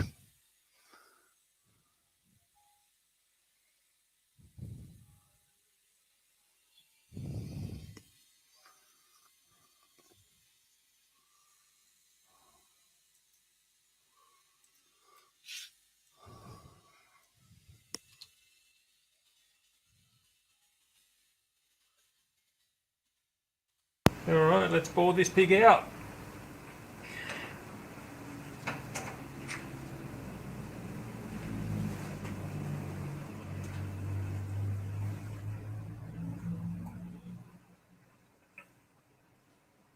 Just put the tip back in so I don't lose it again.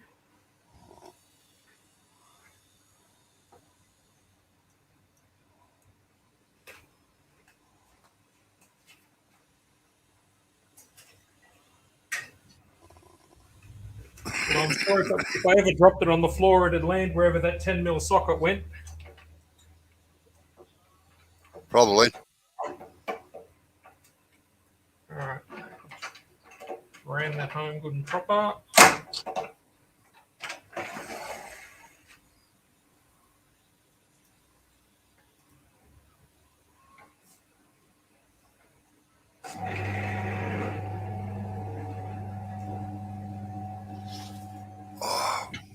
Actually, I don't feel comfortable with that there.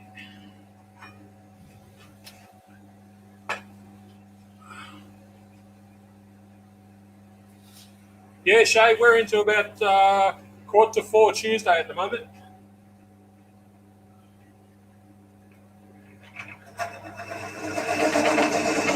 Sorry, I have to mute.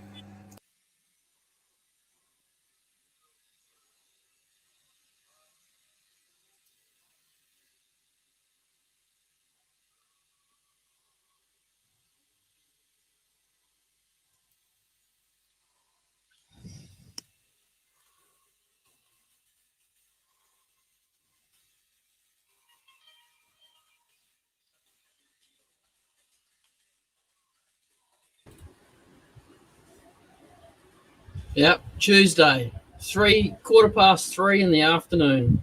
Shay?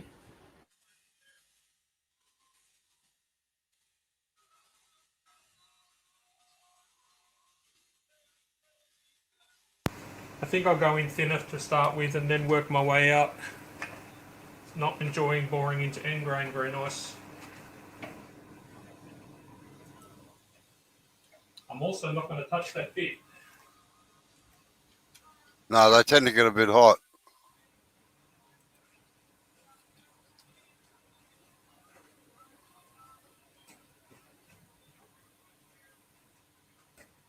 You were hoping I was going to grab it though, weren't you, mate? You only do it once. Oh well, once is an accident. Once is an accident. Twice is stupidity. I resemble that.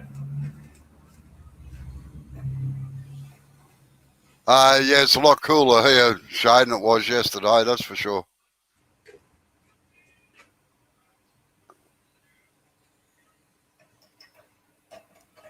I'm a bit like Garfield. Every day is better than Monday.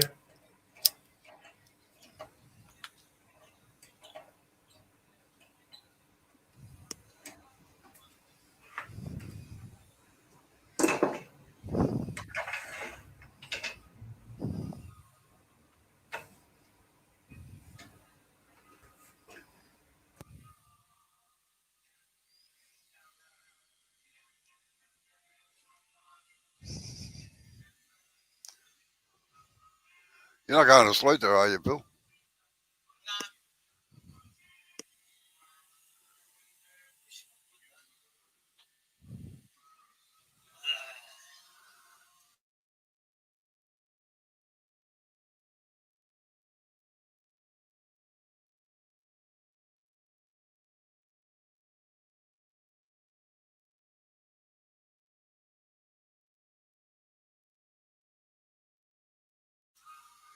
Yeah, they're pretty good, aren't they, Shay? I love his African series.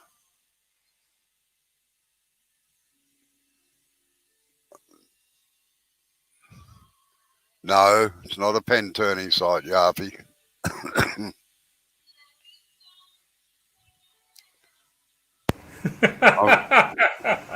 I'm afraid I can't see any sense in just piercing things for the sake of piercing them, but when they've got a scene on them like those, they look really fantastic.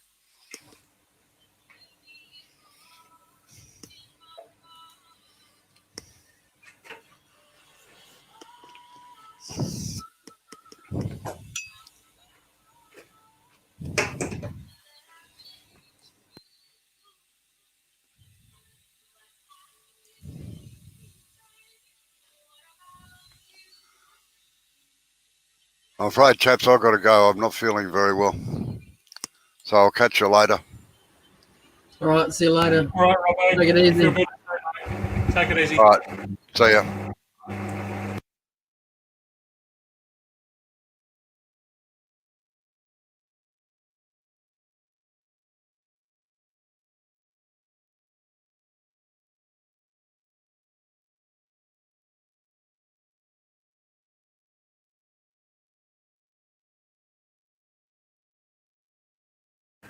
Happy says we have the lovely weather here.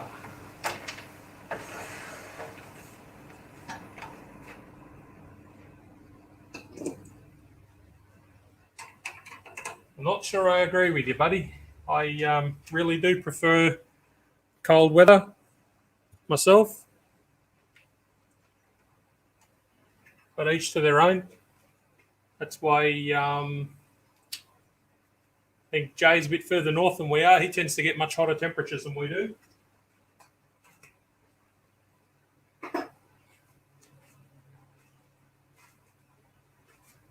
All right, sorry, Shay. How what made, mate?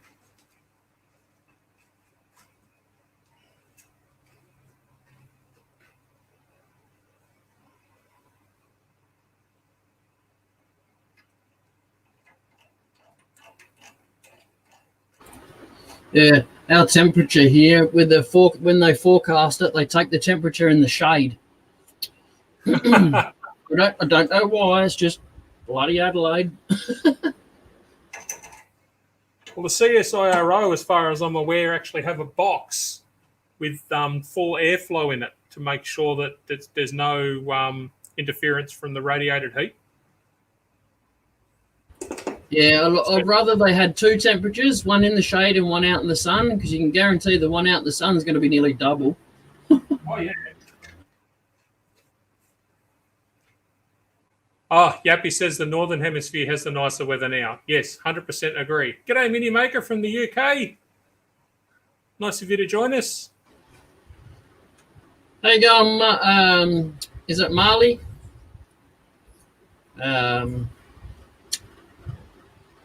Mark's nephew or something, is it? How you going?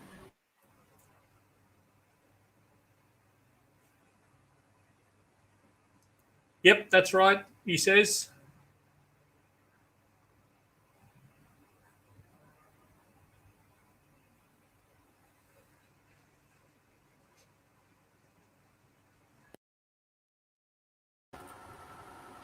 Are you hanging to get back to Uncle Mark's house and do some more training? I mean, sweeping up.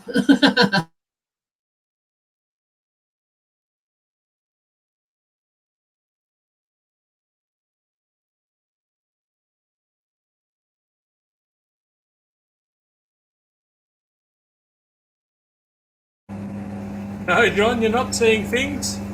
Oh, Shay Lee's here. I don't know if Blair's back or not. I don't think Blair's here. Looks like we've got Yappy, Mini Maker, Mini Me. Yeah, I'm the same, Yappy. I always struggle with the time zone differences, mate. It's horrible.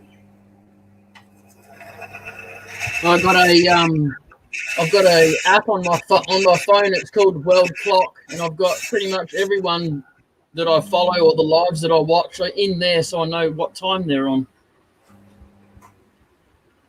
That's a good So idea. I can't always see YouTube. Yeah.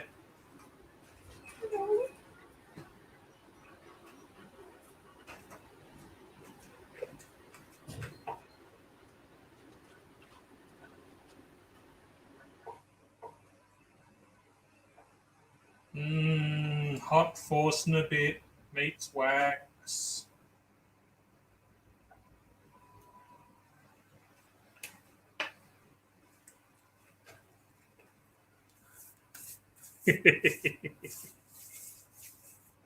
Everybody complains about the snow. I really wish we could get snow on occasion, just a light dusting.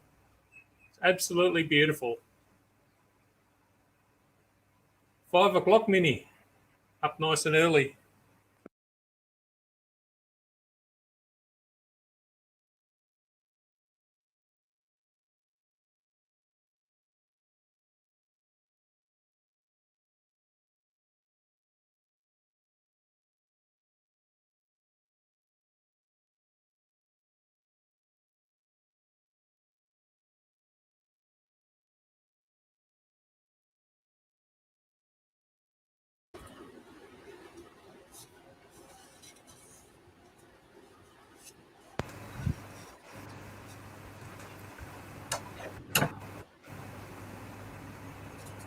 Yeah, time zones freak me out. I just can't wrap my head around them.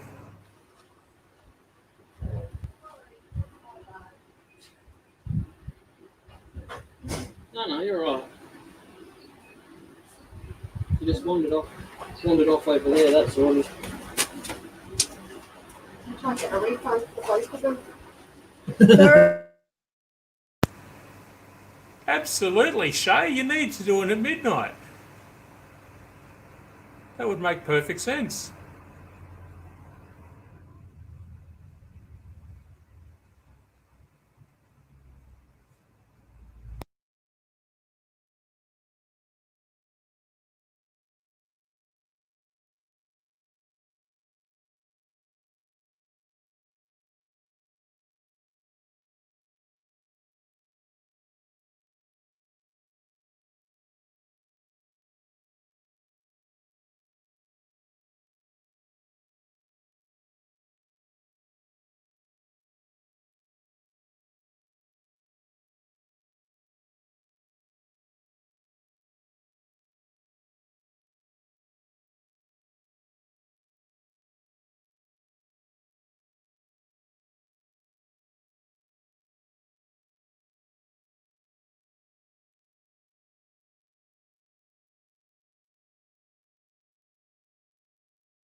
All right, John. Thanks for coming in, buddy.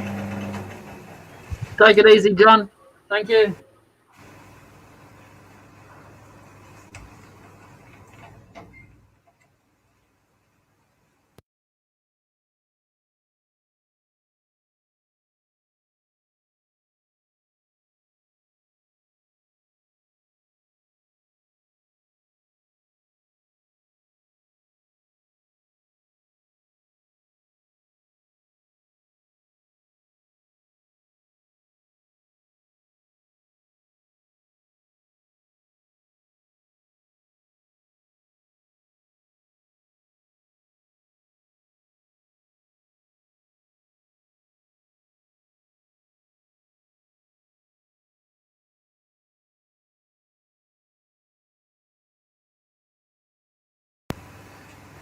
It is quite a fine day out here today, Minnie.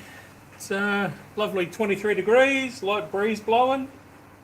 Really quite pleasant for a midsummer's day.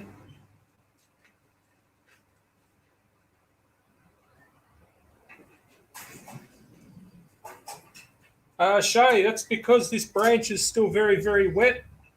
So the heat build up from the drill is just, it's condensation coming off basically. Oh yeah, steam. Yeah. Yeah. This is the less sexy side of wood turning. Like when you spend hours and hours pre-drilling every single little bloody hole. This takes a little bit too. This gets annoying, eh? Yeah, I'll bet. 1 second, guys. Tiny little pad.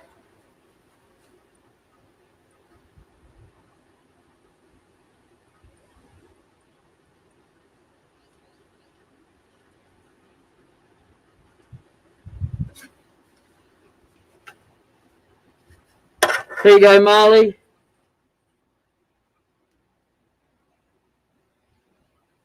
That's what temperature it is in Adelaide today.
All right, I'm back. What did I miss? One day I'll come visit. Still waking up.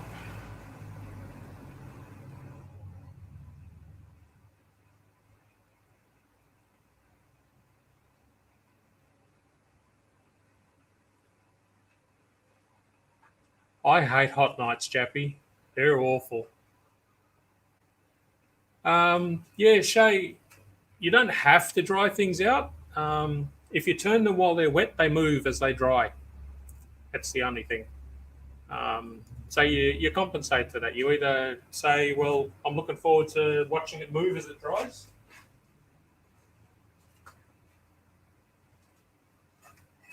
Like this, I've just turned this down. It's nice and thin, very thin, and it's very wet. It's only been down about a few weeks. And yeah, I'm looking forward to seeing how that twists and warps as it dries.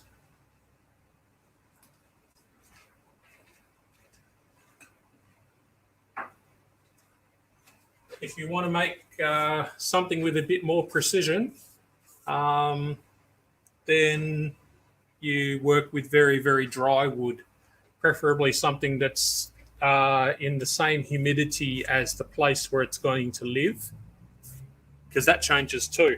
Like if Jay makes something and then he sends it to me, it's going to move because of the humidity change. And the lid, a tight-fitting lid on a box isn't going to cut it as well. Would you say that's a fair assessment, Jay? Might not be able to hear us with the drill going. I'd say with Yuppie, with scroll sawing, I reckon working on dry wood would be best because you really wouldn't want that stuff moving around. Jay, I was just saying, is it a fair assessment if you turned a tight-lidded box there and you did it dry, if you sent it to me, the humidity change would cause it to move. And the lid would kill it. as well, yeah? Yeah. So, Sometimes it does it. Sometimes it does it here without travelling. Yeah, that's very true too. That's why Shay was just asking about wet wood versus dry wood. Oh, yeah. Yeah. If you're making something with a tight fitting lid, you're better off setting the wood inside in the environment that it's going to live in. Bring it out, turn it down, get it right, put it back in, let it settle again, and just see how the fit goes then.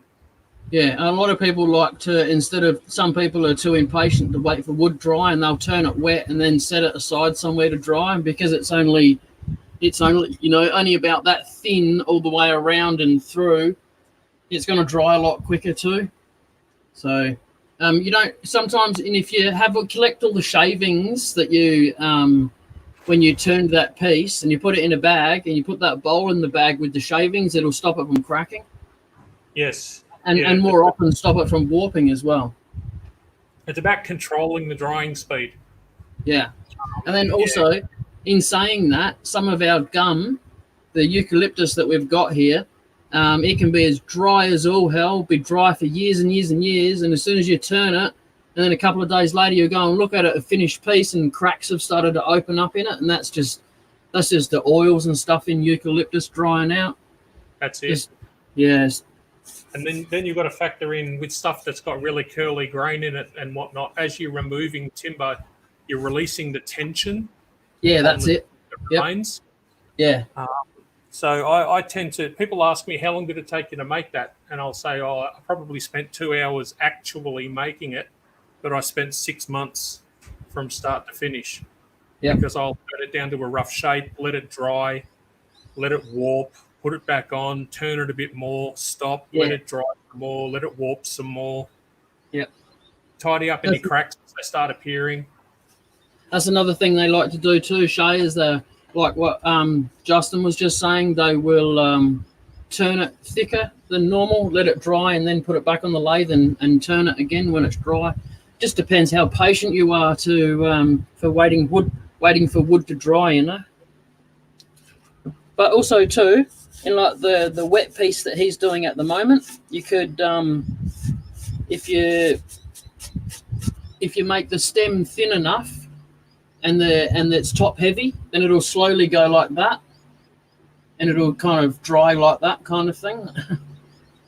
Something out of Alice in Wonderland or something. Yeah, there's all sorts of things you can do. Like people, they make little wooden Akubra hats.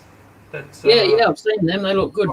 Yeah. So you turn them as a proper round disc, and then, but it's wet, very wet wood, very raw, and then rub a band around the top to bottom over it, and that way it forces it to curl up and gives you that cowboy hat kind of rim shape on it as it dries. Oh, yeah.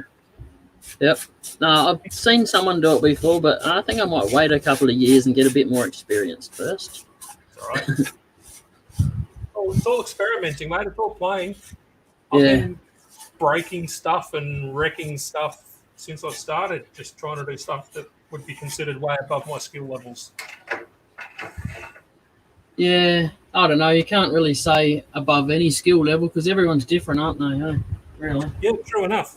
True enough. Some people just pick it up and they just go bang and you can do it. And other people, no. I would say no, Minnie. Cherry wood does not smell like cherries.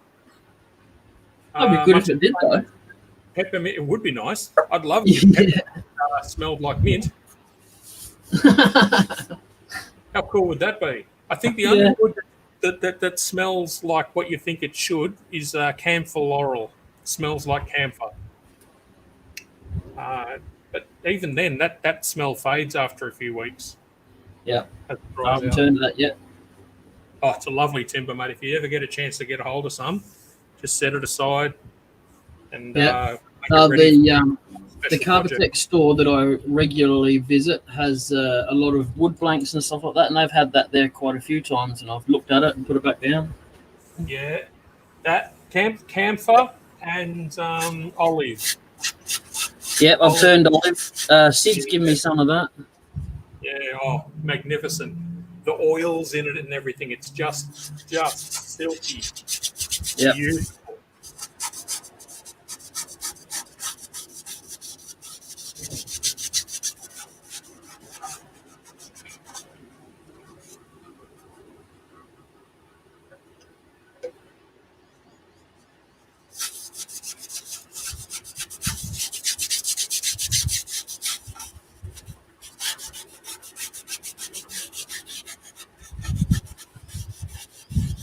I find it very hard to believe you have no patience, Shay, given what you do as a hobby. Yeah, with those pictures, if you've got no patience, then I'm a professional wood turner.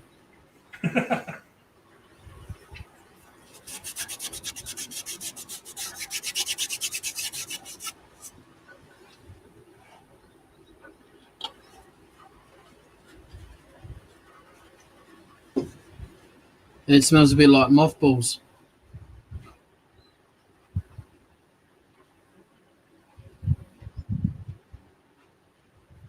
Ugh.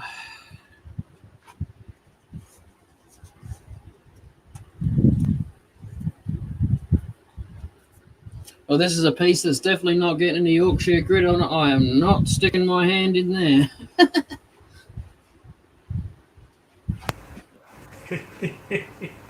I can't tell you how long it took before I realised that these buggers that turn live edge pieces don't stand with the spinning. Yeah. I did it for ages, and I thought, how the bloody hell do they do this? You know, banging my fingers around, it was horrible. There you go, piece of olive. Oh, lovely.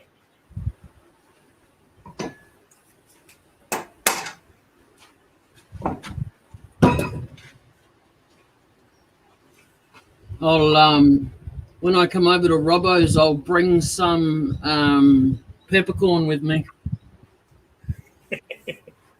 Yeah. You want Actually, some no. of that? Yeah, that'd be nice. My daughter had a huge peppercorn taken down, and Yeah. it's got a 2-foot radius on the trunk. Oh, nice. So we've got some pieces set aside drying out of that too. Yeah. Well, when I had my peppercorn tree, it was just a bird shit, so it was completely unwanted, and it was actually starting to lean on the fence and break the fence. So, Yep. yeah, we had that removed. It was only maybe 1.5 feet round. It wasn't much, but it was growing like a bean sprout. It was great. It was taller than our 2-story house, and it wasn't even a year old. Oh, It was going crazy. yeah. Yeah, it's like a weed. Yeah, So, and I wasn't into. Sorry. Yep. What? You weren't into weed, yeah, okay. No, I wasn't into wood turning then. So okay. I got it cut up so that we could burn in a outdoor barbecue, you know, like just a bonfire kind of barbecue, you know. Yep. So I left it all sitting outside and didn't really care. And now that I'm wood turning, and I'm like, oh, you wanker. Oh, that good wood, damn it, yeah. No, I'm still turning it. Ask Robbo. If it's got a crack in it, it makes me more determined to make something out of it. Yeah, it's pretty. I love the cracks. Minnie says, I think I've turned olive wood. Yuppie says, my favourite is camphor. Love turning that. Midnight says, I'll have to check that out. It's kind of like scrolling. Everybody starts differently. Yep, that's exactly right. Yes. Yuppie says, I'll check for the channel name for you, Shay. And then Yuppie reckons you shouldn't be a wuss. I don't quite know what that was in relation to, but don't be a wuss. Oh, me sticking my hand in there and sanding, I think.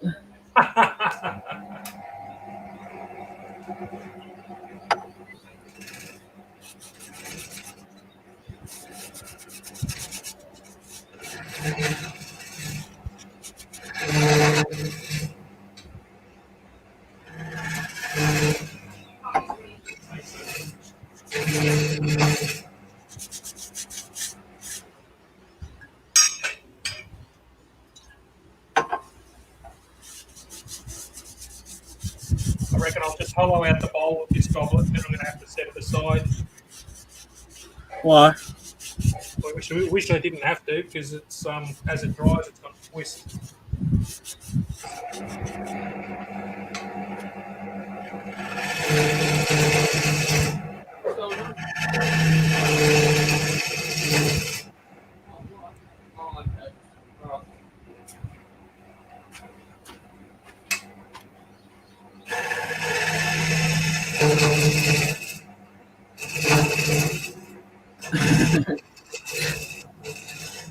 They're refined. They're not refined in Australia, Marley. Sorry. We still call him a wanker.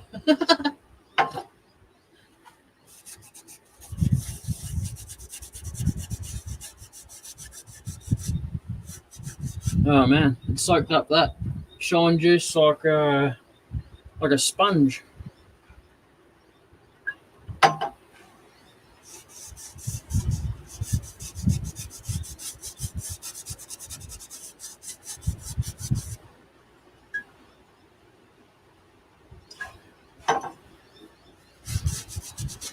Shay, do you put any like a finish or like a clear gloss or something over the piece when you're finished?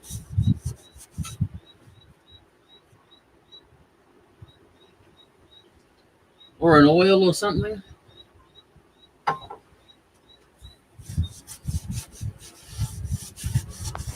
Who's that, buddy? I was just asking Shay if she puts a finish over the top of her pieces when they're done.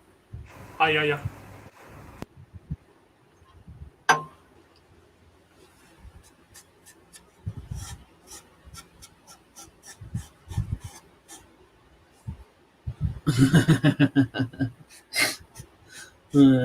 Yeah, I bet there's some every word used on in the English language used on them Xbox chats.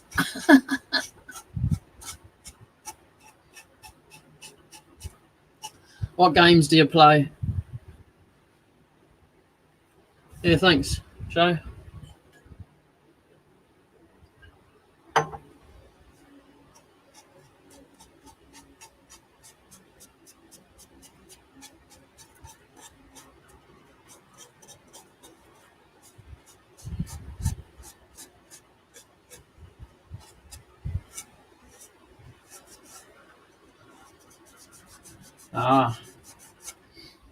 Call of Duty. What number are they up to these days? Minecraft. Oh, I like that one.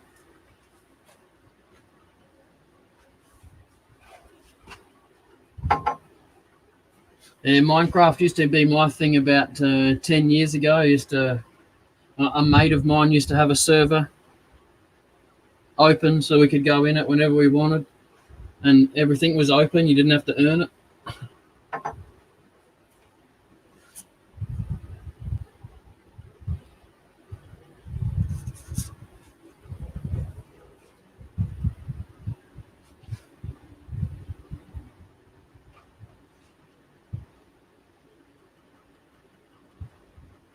Oh, yeah. Nice. Shay, yes. Sorry. I read someone's comment and I go yes or no, and then I forget to say their name.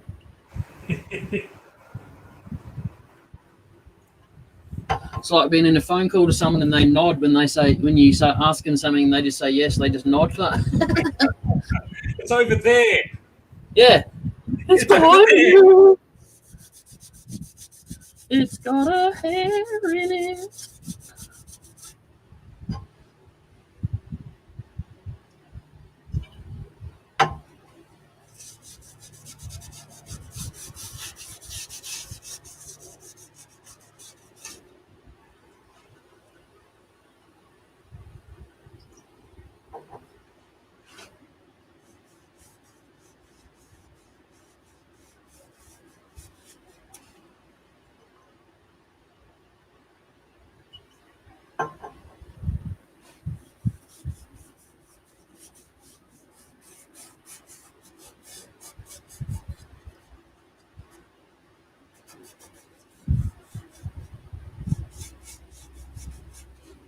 Window licker.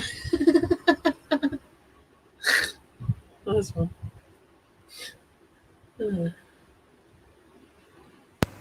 Now, for one of the cheatingest cheek tricks that I ever heard or saw anybody do, if I can find it.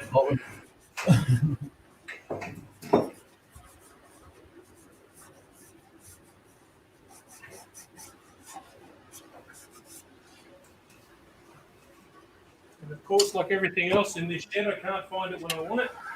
Yep, that's how it works, isn't it? That's how sheds are meant to work.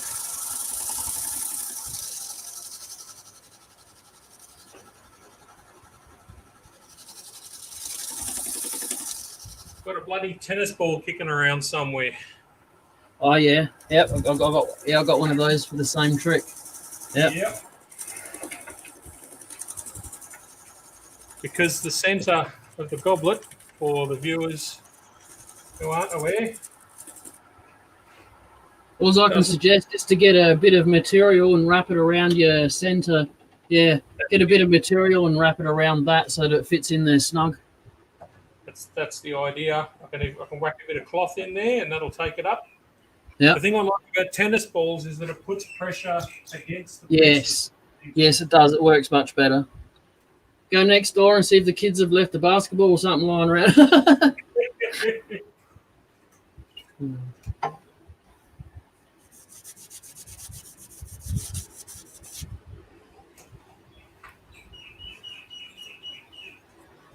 In the alternate, I can see whether or not the jam tailstock will work. Jam it up like that. Yeah, that works.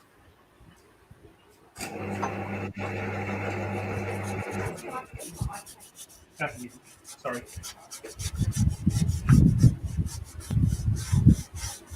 Been making tin buttons.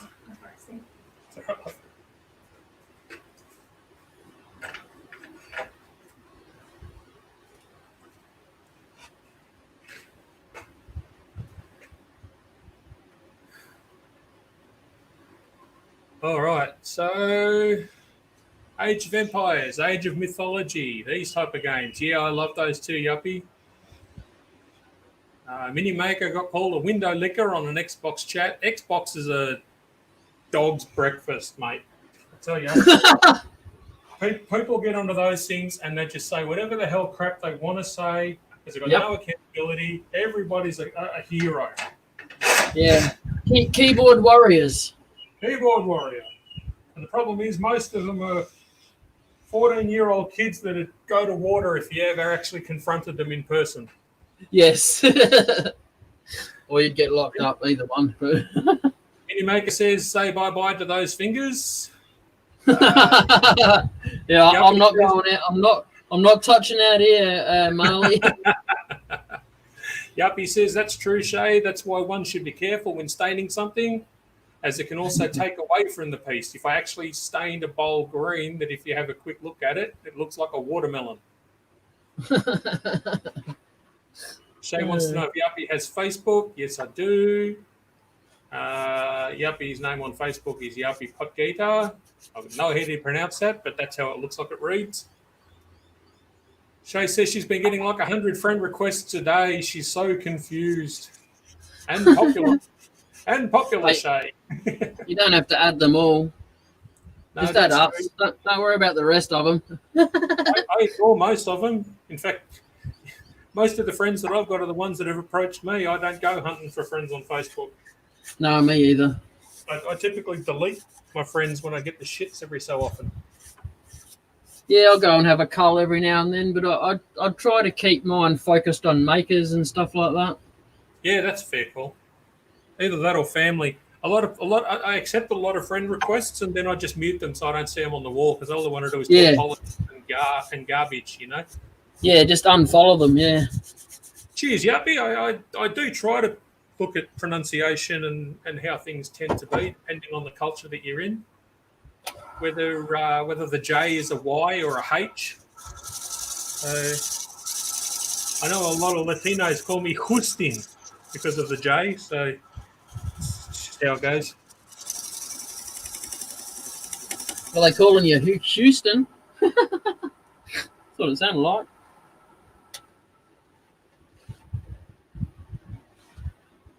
All right.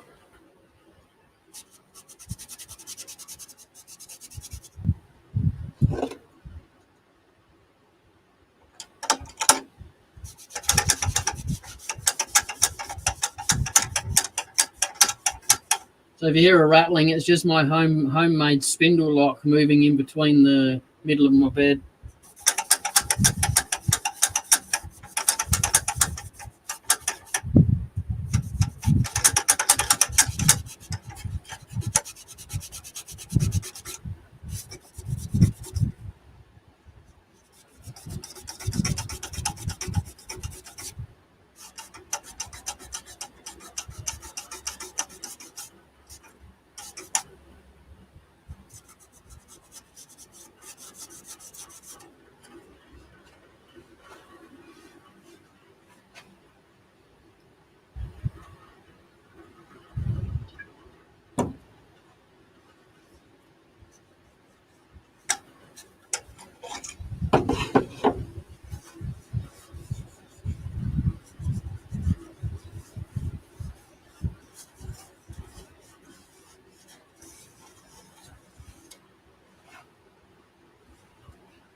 Oh, maybe.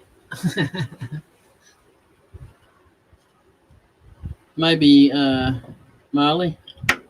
Oh no, strongly stuck around here. Alfie wants to know, Jay, can you do a British accent? Yeah, I seen that. That's what I was like. Oh, maybe. Maybe. Come on, give us your best. Nah. Cheerio. I can't do English. Sorry, nah. You've got a lovely bunch of coconuts, fiddly-dee. Yeah. I don't want to come around and punch you in the face, but if I have to, I will. You know what I mean? Is that all right or what? Was that shit?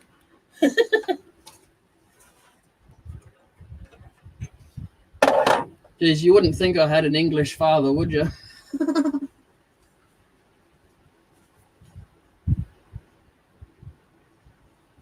See these? Whoop, go the other side, dude. This bit right here, it will not shine because it's punky and it just soaks up the shine.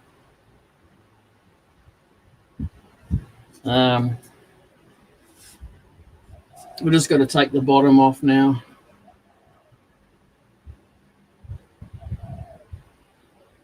Maybe just get my paintbrush out and dab a little bit of shine juice where it's white on the crack there. That's about it, really.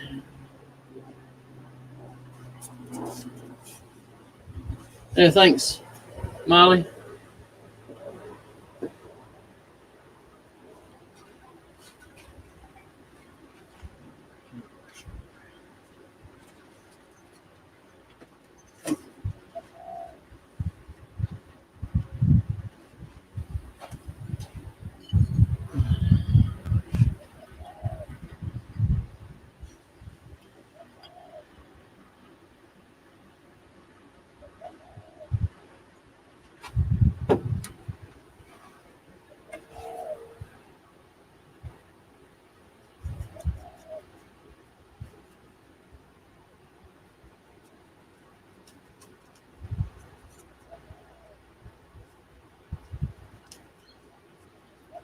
Are you making anything, Marley? Or are you storing your projects until you get back to Uncle Mark's?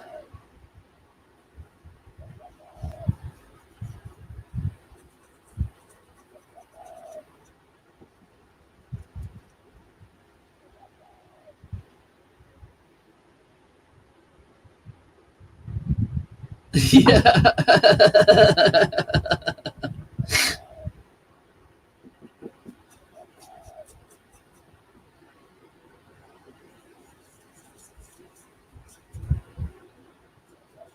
Yeah, see, I don't know the lingo, Marley, so...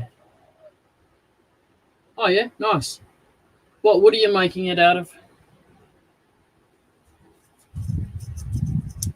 Oh, sorry, are you making it out of wood? I should have asked first. Thank you, Shay.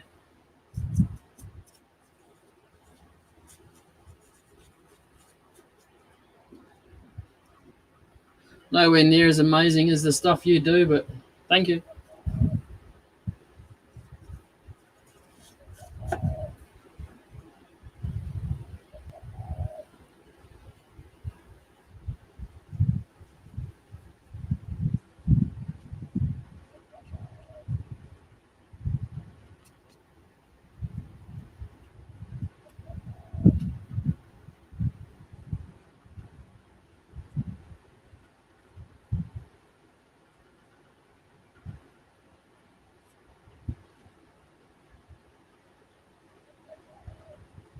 Yeah, I know. Shit's all over mine.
I reckon I'm going to struggle to get it down thin, Jay.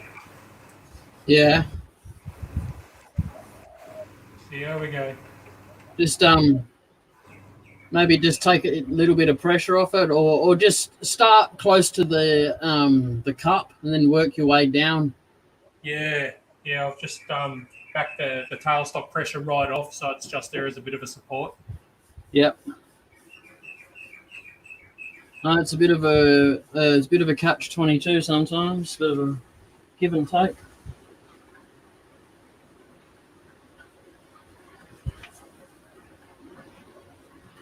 Right.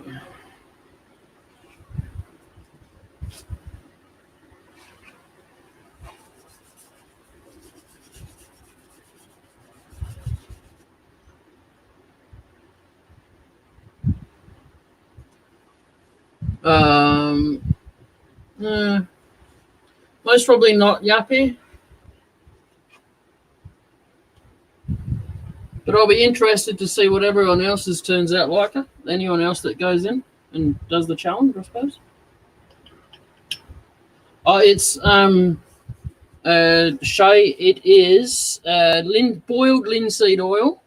The original mix is boiled linseed oil, methylated spirits, but denatured alcohol. That's the same thing as methylated spirits.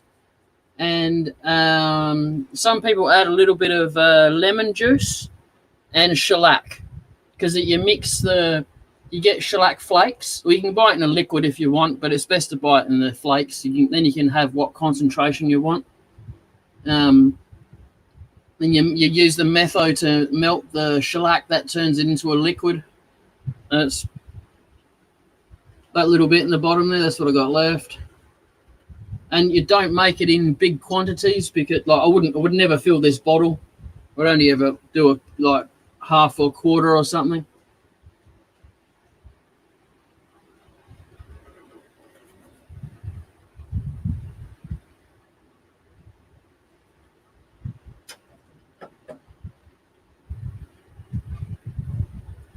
but most hardware stores sell shellac. Like I said, you can get it liquid or flake form. And it also comes in I think it's like 4 or 5 different shades you can also get shellac in. Well, I can't get it here, but and instead of me using boiled linseed oil, I use walnut oil. So just but only small amounts of that though, compared to the amount of shellac and metho that I use. And I don't use any lemon oil or anything. Well, I'd say that it would have to be the most delicate piece I've made so far. Oh, how you going, Joy? You're one of those lurkers in the background today. I don't care. Thanks for watching. Take it easy. Yeah, all right, well, on that note, I'm going to put Justin on full screen. Mate, if you're going to knock it on the head, I'm going to head in for a coffee and call it quits myself, buddy. All right. I was going to, but I thought you look pretty close, so I'll wait, but no, that's all right. Oh, yeah, no, I'm down to about 15 mil. Yeah. But I don't reckon I'm going to get this finished today. I'll come out maybe tomorrow and have a crack at it. Yeah. I don't know if it'd be worth maybe putting it in some shavings or something.